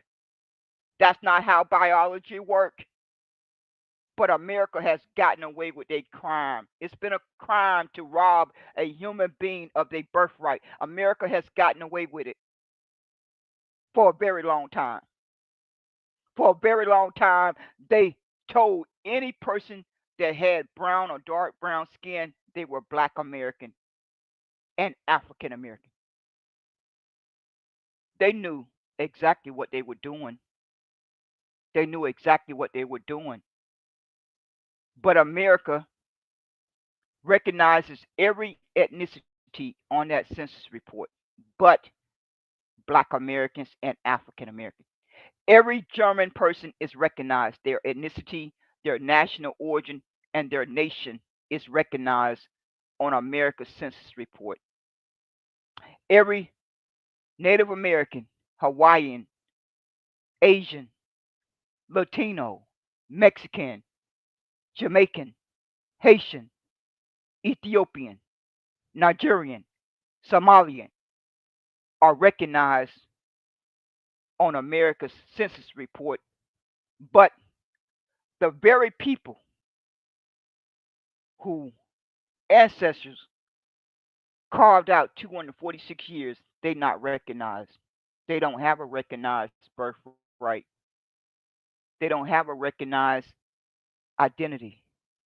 They don't have a recognized ethnicity. And you certainly know they don't have a recognized national origin. Because if you are claiming that the national origin is Africa, what is the Pacific national origin for descendants of Negroes? What is the Pacific national origin? What is the Pacific nation? Every immigrant have three things. They have a recognized ethnicity. They have a recognized national origin. They have a recognized nation. Black Americans and African Americans don't have those three things. It don't exist. That's why I've been preaching on my broadcast for well over a year. I kept shouting to the top of my lungs. I said, go read the definition on the OMB. That America was so low down that they robbed. It wasn't enough that they murdered and hung and lynched and burnt many persons' ancestors for 246 years. But in the 21st century, they took upon themselves to rob that person of their birthright, to literally rob them of their birthright. First, they murdered them, they hung them, they lynched them, they burned them, they robbed their body of free labor. And now, for the final straw, they want to rob us. That's the last thing to rob. That's the last thing that America can rob, short of doing it. They went about doing it, and they gave you the classification of Black American and African. They decided to do that, and now our our existence is hanging in the balance. Our existence is hanging in the balance. It's going to be decided by Donald Trump and the OMB and the Congress, I guess, and the Senate. They are going to come out with a decision. At some point, they are going to finally give the bombshell of what that decision is. But the OMB had removed Negro on the 28th of March, 2024. That's what took place under Joe Biden. It had already been removed. The OMB was so excited about their decision, they sent out a message to expedite it going from the federal, state, and local level. Just expedite it all the way down so that everyone will be updated on the decision they made. They said we want to make sure that all that these changes take effect immediately. So we're going to send out a letter that says to expedite that information from the federal down to the state, down to the local level. Now, folks are running around saying that Donald Trump put a hold on that the person that's over the OMB currently, they have been instructed to put a hold on anyone trying to remove Negro. But the action was taken. It was taken by the OMB on the 28th of March, 2024. That's just a short while ago, just a year ago, just about a year ago, just about a year ago. So it ain't been a long time ago. And then on the 8th of April, 2024, the OMB formed a study group and removed Negro from the term Black American. Why do you think they had to do that? They said we are not going to let the term Negro be up under Black American. We're going to remove it. We are going to remove it from the term Black American. We are going to remove it from the term African American. Why do you think they had to go to that length to do that if they were not threatened by the term Negro? If they were not trying to wash the blood off of their hands and rewrite that 246-year history, they wouldn't have had to go to that great length to remove it if it wasn't a threat. I mean, we have over 50,000 patents and inventions recorded under Negro. We have monuments and historical sites recorded under Negro. All of that got washed down the drain on the 28th of March, 2024. It got washed down the drain just like that on the 28th of March, 2024. A whole 246 years, they just turned on the water fountain and washed it down the drain. And these human beings, they ran around crying about Black American, crying about African American, crying about freedmen, crying about ADOS, crying about FBA. When your country has just told you to your face, we are going to wash your history down the drain. And you still think you have a ghost of a chance of getting reparation. You cannot get reparation if the country is telling you, I am washing down the drain your history that you are basing your justice claim on. How did that happen? How do you perform a Houdini and get that done? If your country is telling you to your face, I am removing Negro, and that's the centerpiece of your evidence, that's the main piece of your evidence, and you think everything is a-okay. How do you comprehend that to be okay? Well, like I've been saying, I've been preaching this for well over a year, but folks just kept calling me crazy.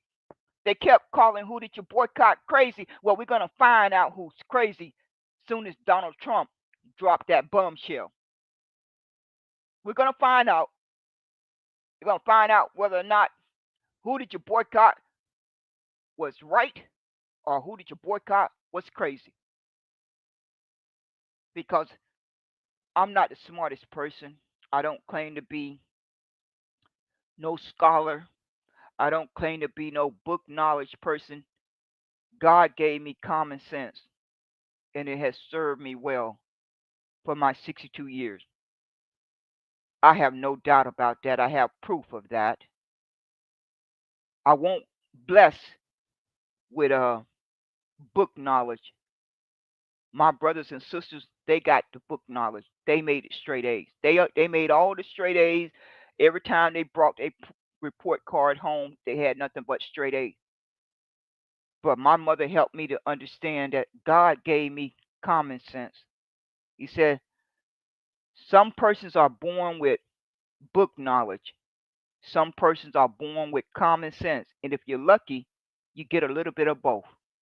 Well, I think I got lucky and got a little bit of both, but I got abundance amount of common sense. Now, that's what I have been able to evaluate over my lifespan. So, folks are going to have to finally face the truth. Folks are going to finally have to face the truth that you don't have a birthright and you're not going to be able to make Black American into a ethnicity. I don't care how much attachment most of us and some of us may have, but Black culture is not a birthright. I don't care how much you love it, how much affection you have for it, how much you care about it. You're not going to make Black culture into a ethnicity. You're not going to make it into a birthright. You're not going to make it into a bloodline. I don't care how much love and attachment you have to Black power. It's not going to turn into a birthright. I can have all the connection to Black power, but that don't take the place of my birthright. I can have all the Black pride in the world, but it don't. Excuse me. It will not take the place of my birthright. Black culture and Black pride and Black power is a lived experience. No one can ever take that from me. It will never be taken from me because it's a lived experience. A lived experience cannot be taken away from you, no matter where you go in the world. I'm not going to have the same lived experience as someone who grew up in Africa. Who did you boycott is not going to have the same lived experience of someone who grew up in Haiti. They are different environments. It's no way humanly possible for me to have the same lived experience in three different environments. I'm going to have the lived experience of the environment that I grew up in. Now, I can relocate to Africa tomorrow, but I'm not going to have the same lived experience of someone who have grown up there all their life. That's not going to happen. I can live there for 30, 40, 50 years. I'm still not going to have the same lived experience of someone who have lived there all of their life. And we are intelligent and common sense enough to know that. And we can stop lying about this. We can stop trying to conflate it. Every human being is entitled to a birthright. That's every human being's right to have a recognized birthright. That's our entitlement. But for some odd reason, folks want to tell other folks who they are. I know there's a lot of confusion with all the madness and the evil of America. No one can undo that. But if I'm going to try to apply my critical thinking, I'm going to do my research and I'm going to say, well, America recorded Negro slavery, and I claim that I descend from those Negroes, then why would I identify different? What sense would it make for me to identify different? If I'm claiming a harm based on those Negroes, then biology say I am a Negro too. Unless I want my cake and ice cream too. I want my cake and ice cream, and so I want to tether to the harm that they went through for 246 years. But I think I'm too good to identify that same way. because biology only works one way. I can't run around for since 1989 and claim that America owes me reparations for those Negroes who were slaves for 246 years and identify different. Life don't work that way. Life don't work that way. America owes a lot of debt for harm that was done, starting with the American Indians and the Native Americans. They owe harm to those persons who ran away and ended up getting intermixed with the Native Americans and American tribes. They owe a debt to the Negro ancestors who were on slave plantations for 246 years. They owe a debt to those persons who were in America free at that time because there were three, my common sense, I could be wrong, but I don't think I am. There were three, at least three environments in operations at the same time. Those persons walking around free with the threat of being put into slavery at any second, that was one environment. The second environment was the slave plantation. The third environment was the American Indians and the Native Americans.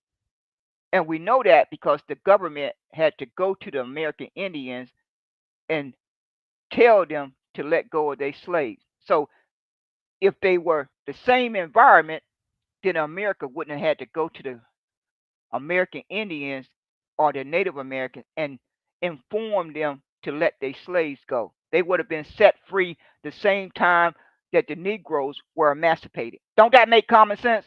Don't that make common sense? For me, it does. For me, it tells me clearly that there was at least three environments happening at the same time. And each one of those three environments did not suffer Negro slavery in the same way. And we know that. So, why folks want to dump on the Negro ancestors' history and muddy it up just to try to bolster their claim? It's not fair. It's not fair. And that's why God has made sure that you have failed because all you had to do was stand on truth. I don't know the history of those that were walking around free. Some of them, more than likely, got put into slavery. Those that ran away or ended up intermixed with the American Indians and Native Americans, I don't know anything about that history. It's not part of my family tree. All I know is I have done my best to trace my family tree. And I've been lucky enough to get back to 1860. I think I may be able to get back to 1842, but I'm not confident until I do a lot more research.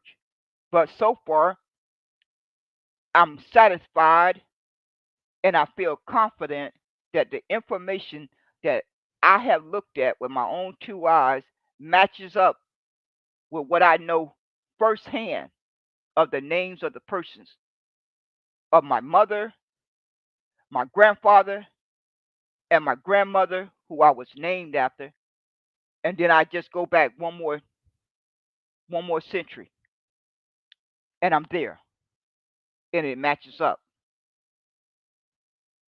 Now, it would be nice to be able to trace my family tree all the way back to Africa. That would be nice. In a perfect world, maybe that would be possible,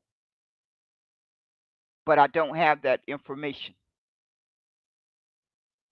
And seeing as how America made Negro slavery legal, its only purpose that we need, only purpose that we should have is to trace it back to 1860.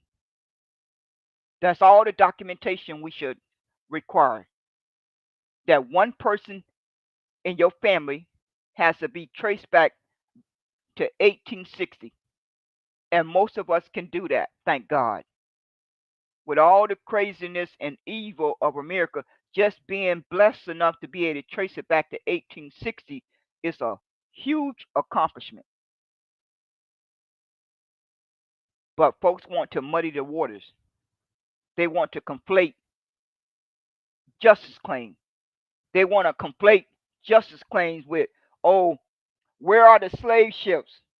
We got reclassified to Negro. We are free men. We are ADOS. We are FBA. We are Black American. We are African American. But America recorded slavery as Negro slavery. They didn't record it under any of those terms. And when you go into a courtroom, you don't change one word. You don't change one word, let alone one letter. You use the very evidence that was recorded during the crime. You don't change one bit of that evidence. All you had to do was gather the evidence that was recorded under Negro and go across the finish line.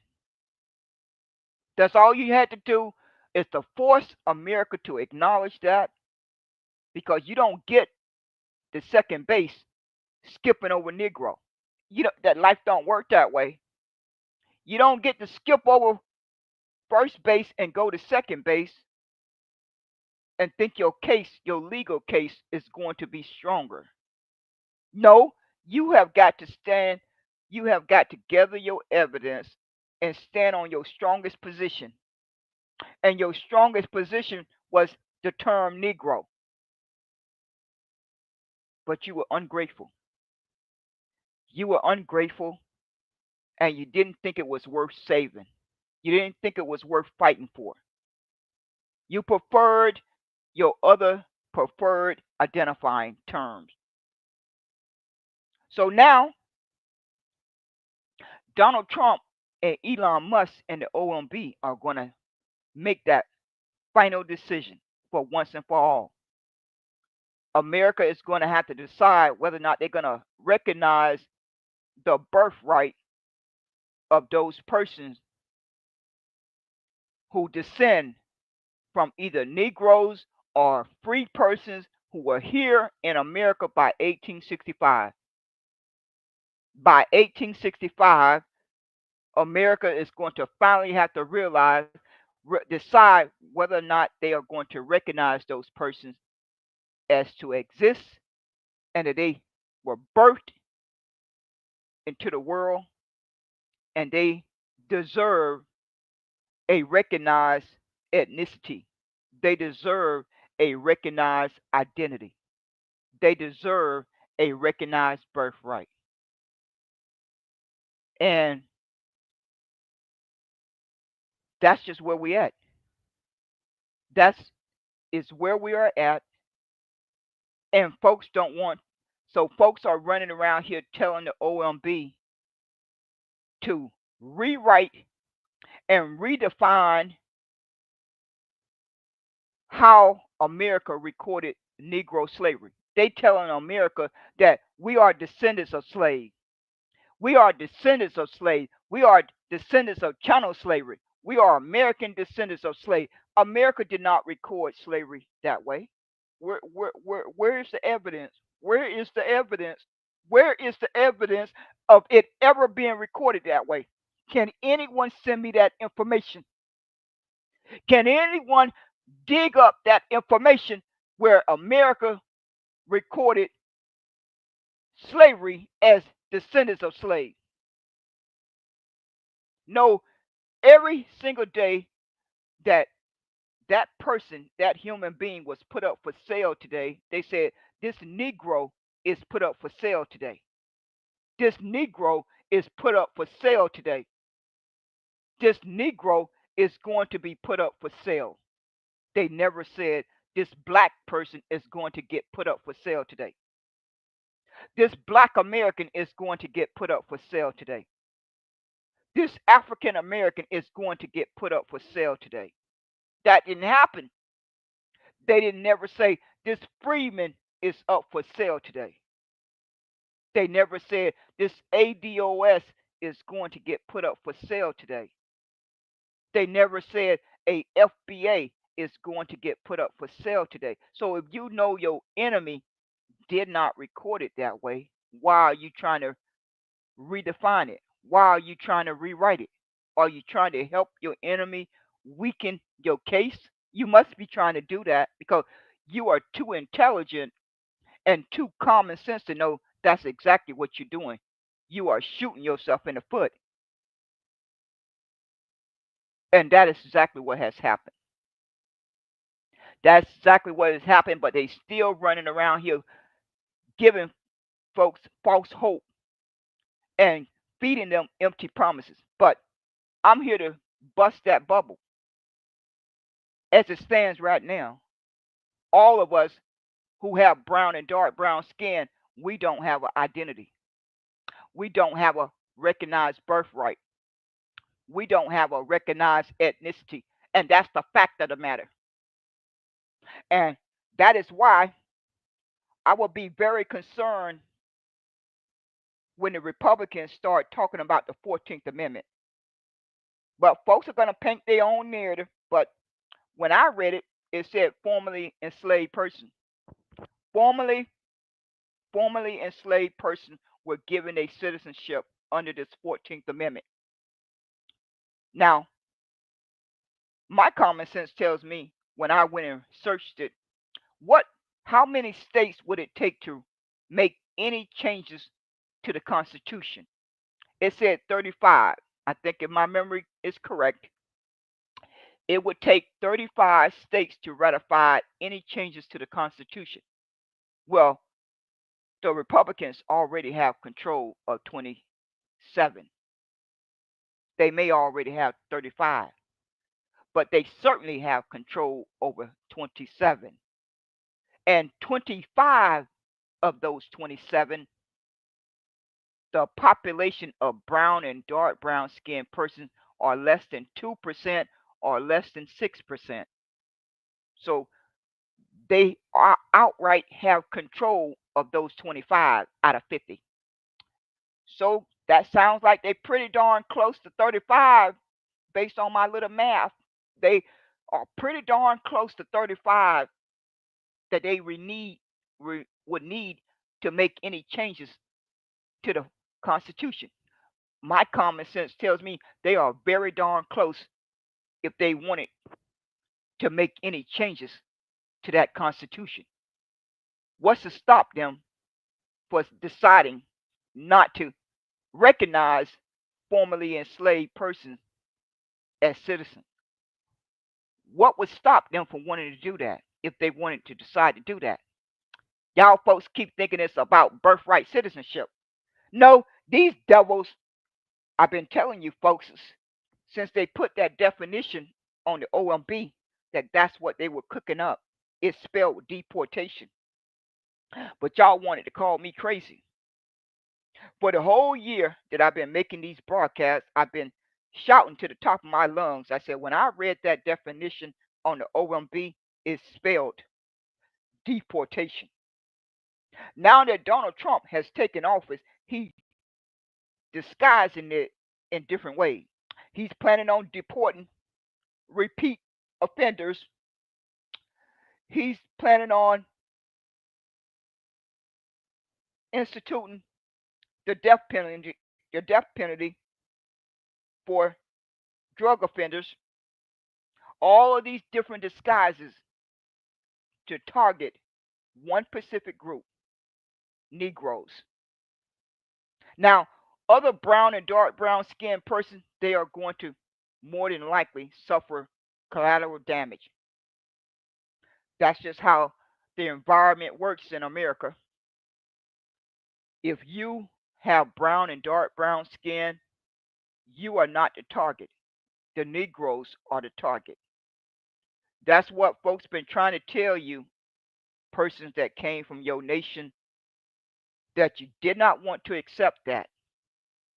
You wanted to be black. You wanted to be black.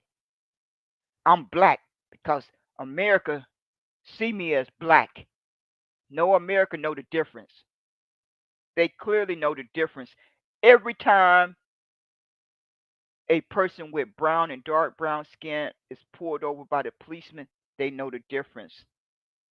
They ain't got to do nothing but get on their little computer and run the background check. They ain't got to do no guesswork.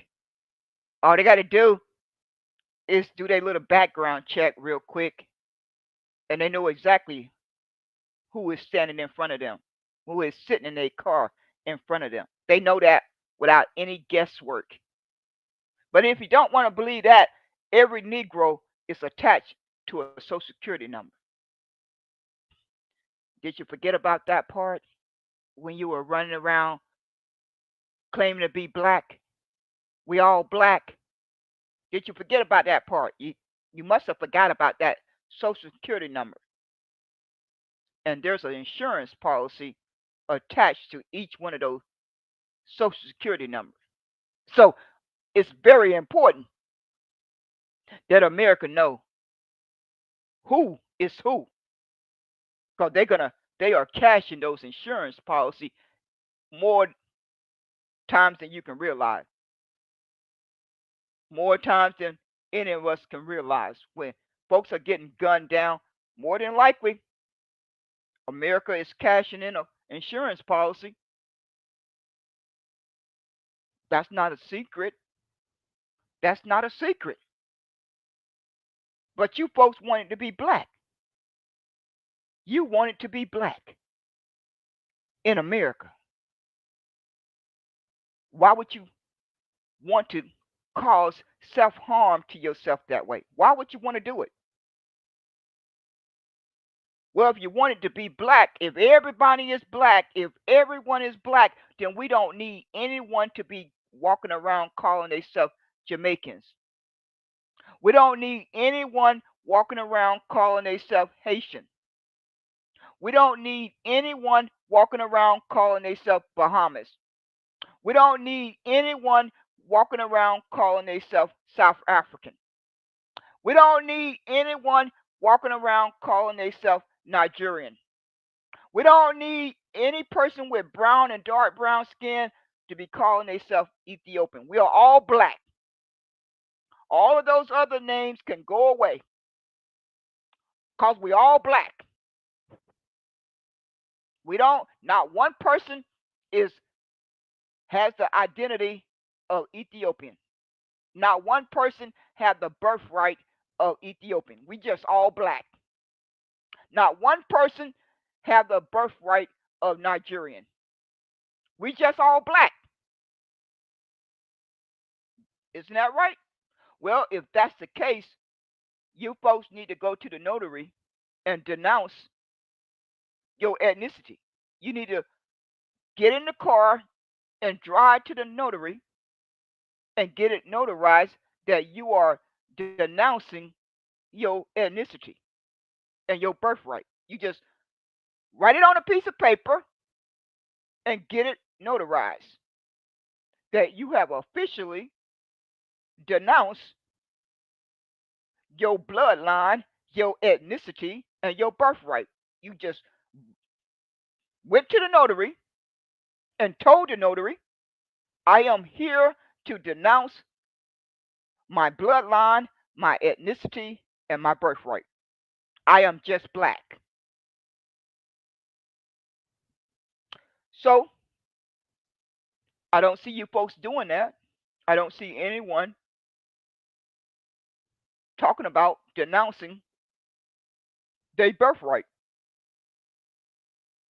But everyone want the Negroes to just be black. They just want them to be Pan African. They just want them to be African. I guess you don't feel they deserve a birthright the same way you have one. I guess that's what you folks, that's how you feel? Because my common sense tells me God gave every person a birthright. And God didn't need my permission. God didn't ask for my permission. No, it certainly did not happen that way. But we got adults walking around on going around on Twitter saying it don't matter what I'm called. It don't matter what I'm called. I can be called green, purple, blue, uh, FBA, ADOS. It don't matter what they call me. Oh, it's just name banging. Why you just name banging? Why you just name banging? That's all a deflection. That's all a deflection because folks don't have the backbone to demand that their country recognize their birthright. So they got to paint all of these narratives and deflection because they know if you can say out of your mouth it don't matter what you are called, then you are already a walking dead corpse. You are a walking dead corpse. Your enemy has already defeated you.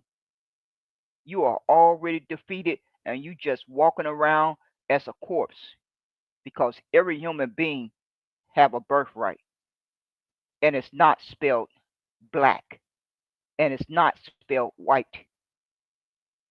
It's not spelled black and it will never be spelled black. It will never be spelled white. That's just the fact of the matter. That's just simple biology. Each human being is born into a specific bloodline. It could be one bloodline, two bloodlines, three bloodlines, four bloodlines, five bloodlines, but it's specific. It's specific, and sorry to break the news to you, it's not spelled black and it's not spelled white. That's just a reality. And so, all of us, in closing, all of us with brown and dark brown skin, we don't have an identity right now. We are not recognized as a human being. That's why when folks walk into the courtroom, most of the time, those evil folks don't get found guilty. It's hard to find a pink person guilty of murdering a person with brown and dark brown skin when they not even recognized as a human being, as long as they under the label black. See how that work? Every once in a while, they find a person guilty to keep up the farce. But that's the primary reason, among other reasons, that most of the time these subpar human beings are not found guilty. When the evidence is plain as day, but they still walk out the courtroom innocent. Well, as long as you identify with the term Black American and African American, that's going to be the outcome because they are made up. The greatest gift that God gave each one of us is our bloodline. That's our greatest gift while we on this earth. It's the blood that's flowing through your body. And the greatest power is your bloodline.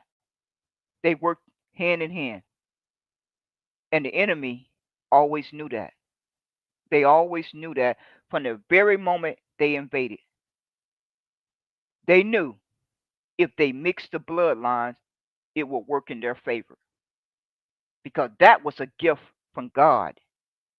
Each one of us received that gift that God birthed us into a specific bloodline. That was our greatest gift and that was our greatest power. And the enemy went about robbing us of that.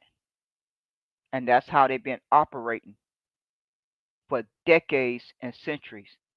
And they're going to continue to operate that way because they know they have a 50-50 chance of things working out in their favor. And it breaks my heart to know that that is going to continue to happen to the next generation. I have to wake up with that on my mind every single day. And it breaks my heart to think about it. But I know I can't change the world. I don't have the power to change the world.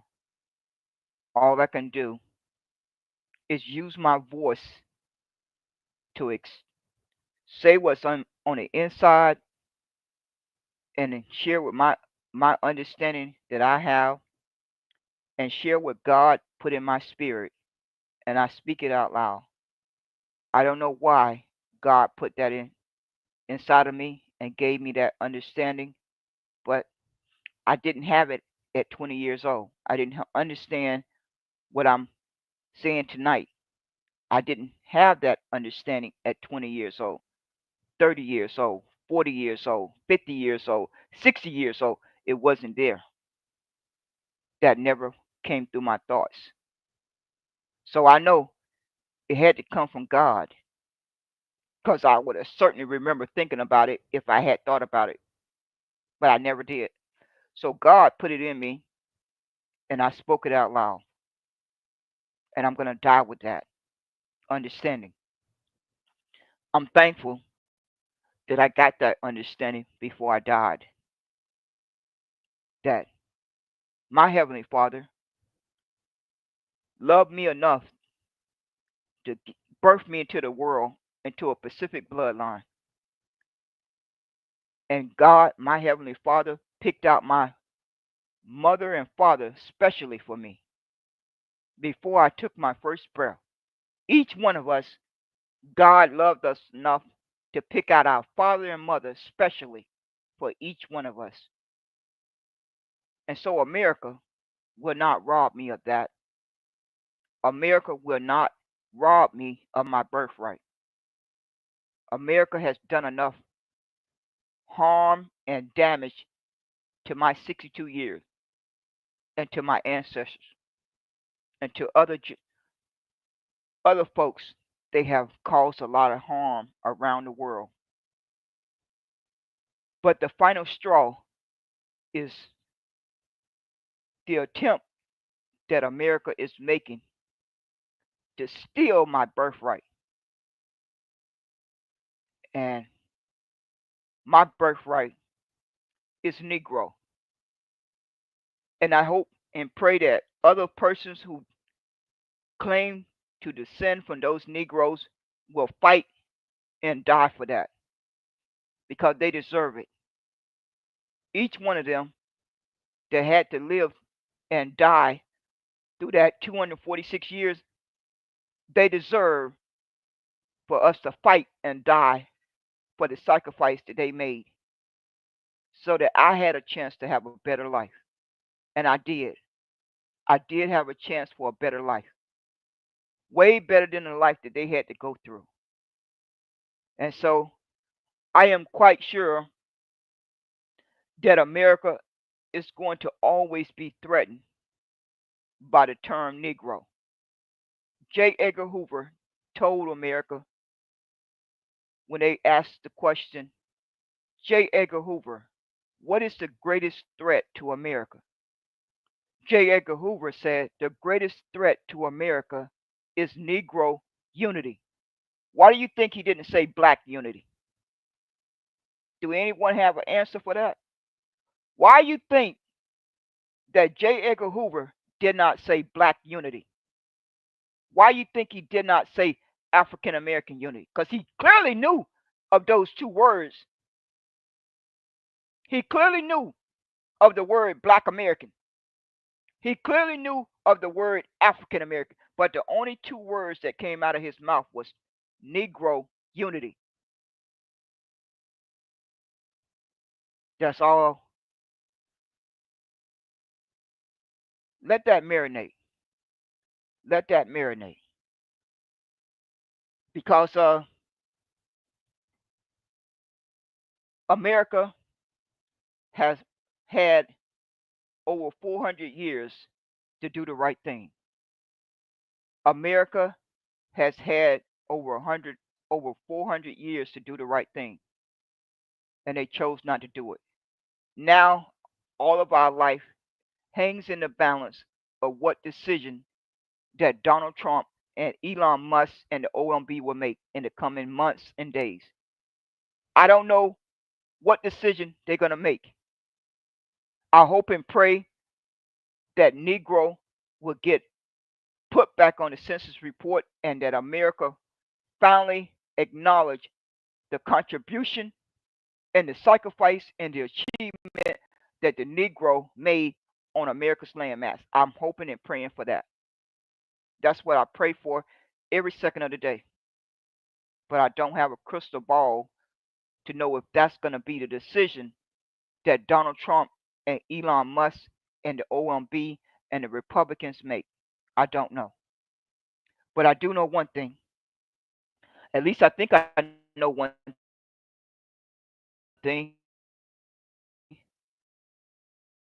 That is time for them to let us go. Enough is enough. The Negroes in brown and dark brown skinned persons have done their best to be a beacon of humanity and honesty and compassion for over 400 years.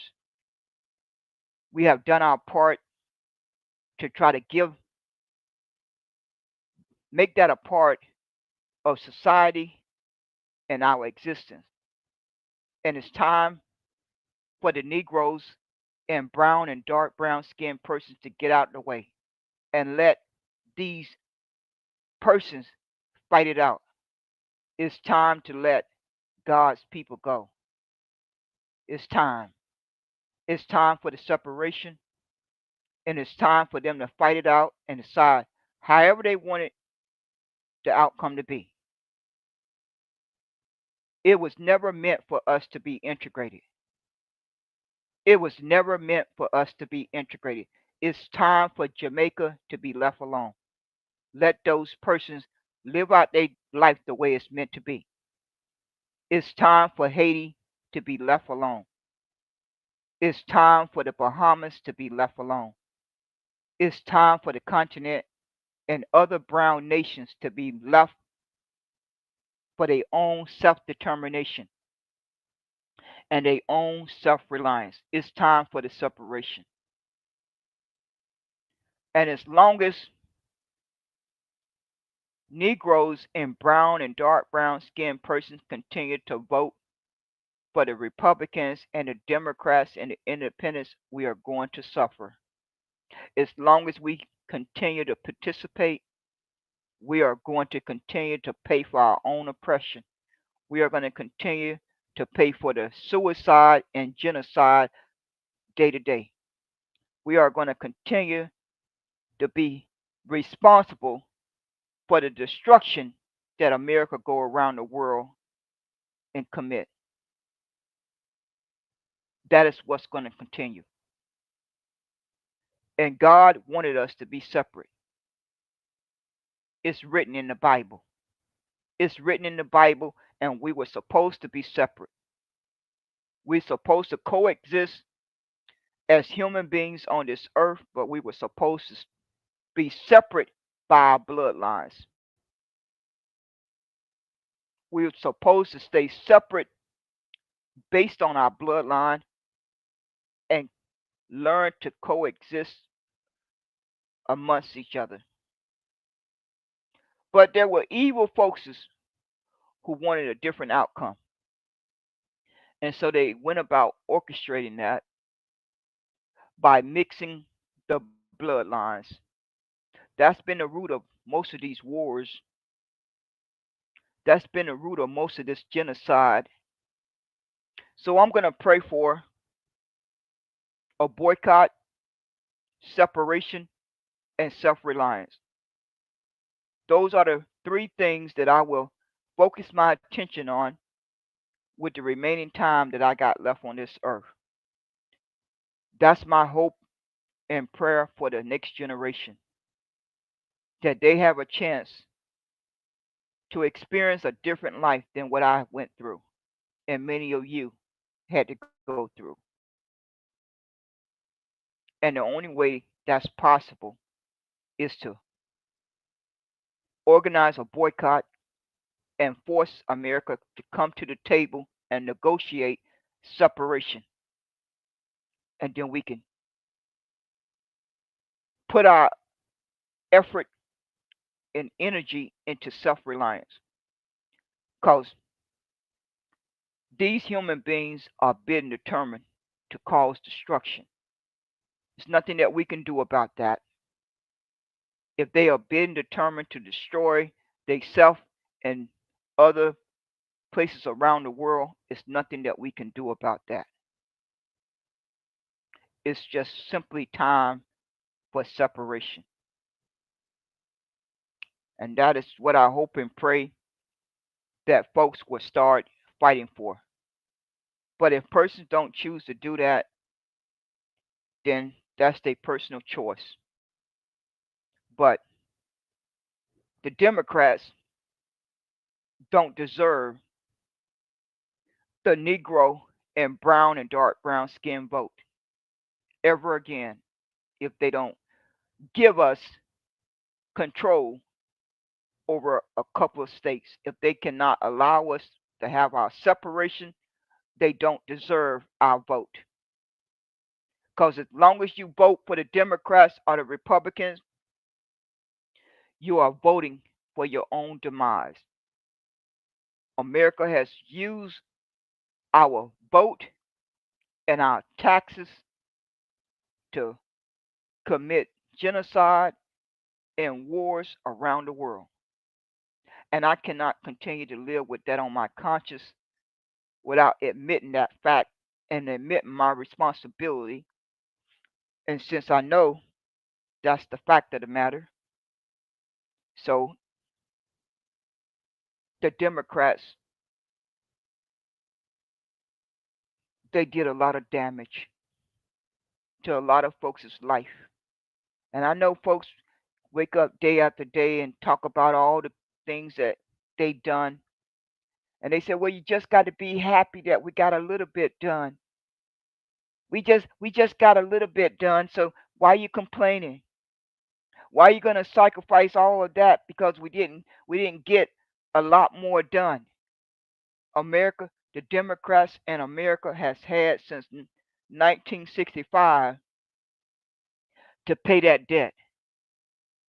And how different would life have been for all of us with brown and dark brown skin if we all would have got behind Special Field Order 15? How different would things have been in Jamaica, Haiti, the continent, if we would have understood how important it was for us to fight for that? Because that's the only contract that America made with Negroes. That's the only contract. Now, that's separate from the Native Americans and the American Indian. But as far as the brown and dark brown skinned person, that's the only contract that America made with Negroes. And nothing should take precedence over that if you got a brain in your head because you're never going to have a stronger position than that. I don't care if you live to be 100. I don't care if you vote until you pass out. You ain't gonna never have a stronger position than what the ancestors carved out. That's if you are fantasizing about anything other than that, then it's just a fantasy. Because 246 years went into Special Field Order 15. The Negro ancestors, they made the sacrifice with their blood and with their life. So how are you going to convince yourself that anything that you could possibly do that could measure up to that? I don't know how you do that. I don't know how you convince yourself of that. So either America is going to recognize the debt that's owed to the Negro ancestors and re implement Special Field Order 15, that requires only the president's signature. If they don't want to re-implement Special Field Order 15, they need to issue land grants in that equal amount, including cash payment. That's not asking too much. That's not asking too much. Most of the land in America is unoccupied. Now they just need to come up with the money. And they come up with the money for everything else so they can come up with the money for the debt that's owed to the Negro ancestors and their descendants. And for those of you who don't feel like you are included, you are still going to benefit. If the Negroes get the debt paid by America, they are going to be in a position to help all brown and dark brown skinned persons around the world. And America knows that. That's why they put 150 years into making sure that Negroes stayed at the bottom. They already knew if Negroes would ever be left alone, they wouldn't be able to continue to do the harm in Jamaica, Haiti, the Bahamas, and the continent. They know they would not have gotten away with that. So they had to make sure that they kept one Pacific group at the bottom. They didn't care how many immigrants they brought in. As long as each one of those persons helped America keep one Pacific group at the bottom, then it was a victory for them. But it's in God's hands now. It's in God's hands. Each one of us can continue to do our part and try to do the right thing. And the right thing is to boycott America until America come to the table and negotiate our demands. That's the only thing left to fight for. That's the only thing worth fighting for at this very moment and the crisis that we are facing every single day. I don't know what adults are waiting on. Are they waiting on the tanks to start rolling through the neighborhoods? Are they waiting on the bombs to start dropping? Are they waiting on martial law? Are they waiting on those tournament camps that rumors are flying around about? What are they waiting on? Are they waiting on Donald Trump and Elon Musk and the Republicans to keep on putting more and more things in place? Are you waiting on that? Because you must be waiting on something. I don't know what you're waiting on, but you must be waiting on something. I just cannot figure it out. A lot of us are not going to be able to keep our head above water in the next 30 days, in the next 2 weeks. And each one of us have the ability to boycott. And we would give ourselves a fighting chance to flip things upside down. But we're not doing it. We too busy crying about why Kamala Harris didn't win the election. We too busy crying about all this stuff that the Democrats have done since 1965. We too busy caping for the Republicans. We too busy going to the White House and laugh and grin. We too busy celebrating at the White House. We too busy crying about the DEI. We too busy crying about all these job losses. Well, if you really are upset about all of these folks losing their job, then why are you not boycotting? You must not be upset enough, or if you were, you wouldn't be getting up day after day and opening a Twitter space to talk. And that is what your enemy clearly understands. That's exactly what Elon Musk understands. That's exactly what Donald Trump understands. That's exactly what the Republicans understand. Every day they see you open a Twitter space and open a space on Facebook, Clubhouse, YouTube, Instagram, TikTok, you are telling them loud and clear that you are okay with what they're doing. And your protest and calling your politician and emailing your politician and marching are not going to change that. No, money is at the root of all this evil. Money is at the root of all of this suffering, and it's going to take a boycott to counter that. It's that simple. It's always been that simple. It's always been the root of all evil. It's money. And nothing's going to change that.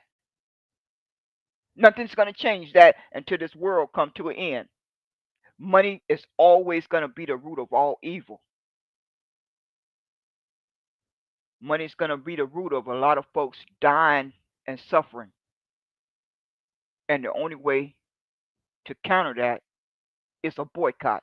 A boycott should be in place at all times and be ready to activate at a moment's notice. That should always be in place. That's the equalizer. That's always been there. That's always been the equalizer. Because the oligarchy is not going anywhere. The oligarchy been in control of this government since 1981. Go do the research. They not packing up their suitcase and going home next week. They're not packing up their suitcase and going home next month. They've been in place since 1981. So it's been over 40 years. And it's been two other times. The first time the oligarchy, the American government was under the control of the oligarchy. The first time was during Negro slavery. And we know about Negro slavery. The second time was during the Great Industrial Revolution. That was the second time. And now we are currently under the third one that started in 1981. So somewhere along the way they took a break. I don't know. But you folks can go do the research. You don't have to take my word for it. I've been shouting to the top of my lungs for well over a year about the oligarchy. Nobody wanted to pay it no mind. It just fell on deaf ears. Who did you boycott? Just crazy. Don't pay her no mind. She's not popular. She's not part of the popular club. She's not part of the favoritism club. Don't pay her no mind. I can't count the number of times that I talked about the oligarchy. And you folks are adults. You clearly know that brown and dark brown skinned persons don't have a population in 25 states out of 50.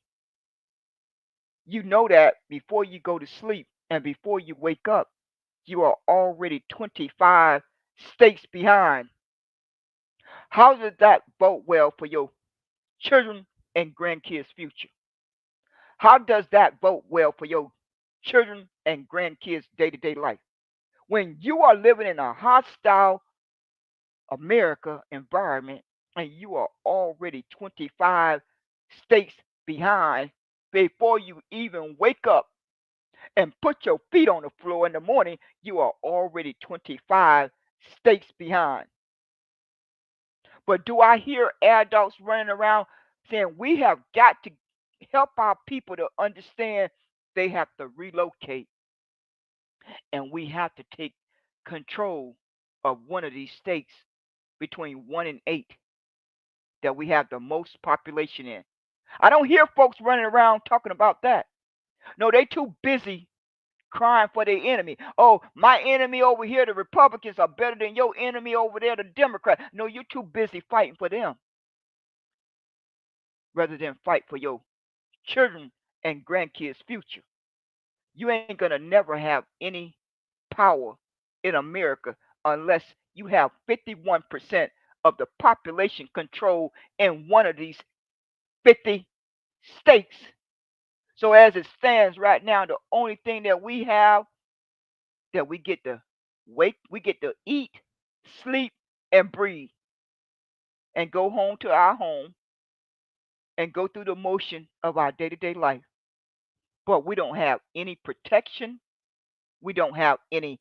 We're not using the power of a boycott and gathering our number count and relocating to one of these 8 states and taking control of it. No, we too busy fighting for the enemy. We too busy fighting for the oppressor. Oh, my oppressor is better than yours. My oppressor is not as racist as yours. My oppressor does not demonstrate discrimination as bad as yours do. See how foolish that is? See how foolish that is? This is an opportunity. This is a window of opportunity that all brown and dark brown skinned persons who like each other, if you don't like somebody, you need to organize your number count with each person that you like, each person that you rub elbows with. Because folks ain't going to never all get along. That day is never going to happen. That little fantasy world word called unity is never going to happen. But folks can gather their own number counts. And then all of those number counts have to be combined into one. But if you are waiting on folks to unify, don't hold your breath. Don't hold your breath. It sounds good. It sounds real pretty when it's come out of your mouth. Oh, we just need to unify. We just need to unify because we got the same enemy. We just need to unify because we got the same enemy. Real life don't work that way. Human beings who like each other are going to naturally gravitate to each other. They're going to naturally link up with each other. Just allow that to take its course. Those persons who know each other, who like each other, they should be gathering their number count, and all of those number counts have to be combined. Why are folks wasting time constantly talking about unity when most of you a year ago didn't even put a community on your profile until I called it out? Just over a year ago, most of you didn't even have a community on your Twitter profile until Who Did You Boycott kept calling it out. So you finally got around to doing it. Now put it to good use. A lot of you, when I click on your profile, you got a community on your profile. That's a good thing. Now put it to use. Launch a boycott. If you don't want to support the boycott that I have personally launched since the 5th of February 2022, then launch your own. If folks dedicated themselves to boycotting Twitter, Facebook, and Instagram, and Clubhouse, and YouTube, and TikTok, Elon Musk and Donald Trump wouldn't be able to do all the damage they're doing. They will have to come to that table and negotiate. They will come to that table because they love money, not because they care. They will simply come to that table because they love money, power, and control. Those 3 things. They're not coming there because they care. They're coming because they have been forced to do it. And if they're not forced to do it, ain't much going to change. Ain't a whole lot going to change, but the time going to keep on ticking off the clock. Another day, another week, another month, it's going to go by. But what is hindering folks who like each other together, their number count. Because persons certainly know who like each other. Though all you folks who like to curse, you can gather together. All you folks who think you are popular, you can gather together. All you folks who show this favoritism, you need to gather together. All you folks who like to use that word nigger, you need to gather together. All you folks who like to use that word BICTH, you need to gather together. All you folks who have all these other different cliques, you need to gather together. All you folks who love the Democrats, you need to gather together and boycott. What is the reason for all persons who have come from Jamaica, Haiti, the Bahamas, the continent, Europe, Canada, excuse me, and around the world? What is hindering you folks from boycotting, even if you have to do it on a down low? America, you don't have to announce it to America if you are going to be threatened to be deported. You can do it on a down low. Just don't get on Twitter. Just go to fan base. They'll never know that you boycotted them. See how that works? They ain't got to know. You ain't got to announce it to them. If you are under the threat of being deported, then you just have to do it on a down low and don't announce it. But I couldn't come to America and not boycott America around the clock if they had done the damage that you folks talk about all the time. I would certainly be boycotting America around the clock. I just wouldn't announce it to them, but I certainly would be boycotting them if America forced me to leave my country. If America forced me to have to get on an airplane and fly to another country, when I landed and got unpacked, I would immediately start boycotting them around the clock. So that's where we at. I'm gonna jump off of here. It's getting late. I'm gonna have to retire and take me some aspirin. I have caused myself to get a headache, so I'm gonna have to take some aspirin and try to call it a night. This old lady is tired. I'm feeling tired, very tired. Thank you kindly for popping in. Thank you very much. Stay alert at all time. Look out for one another. Put as much safety and protection around you at all time. I trust that the Heavenly Father will make sure that each one of us live out our days the way it's meant to be. Thank you again for popping in. That's it, folks. Take care.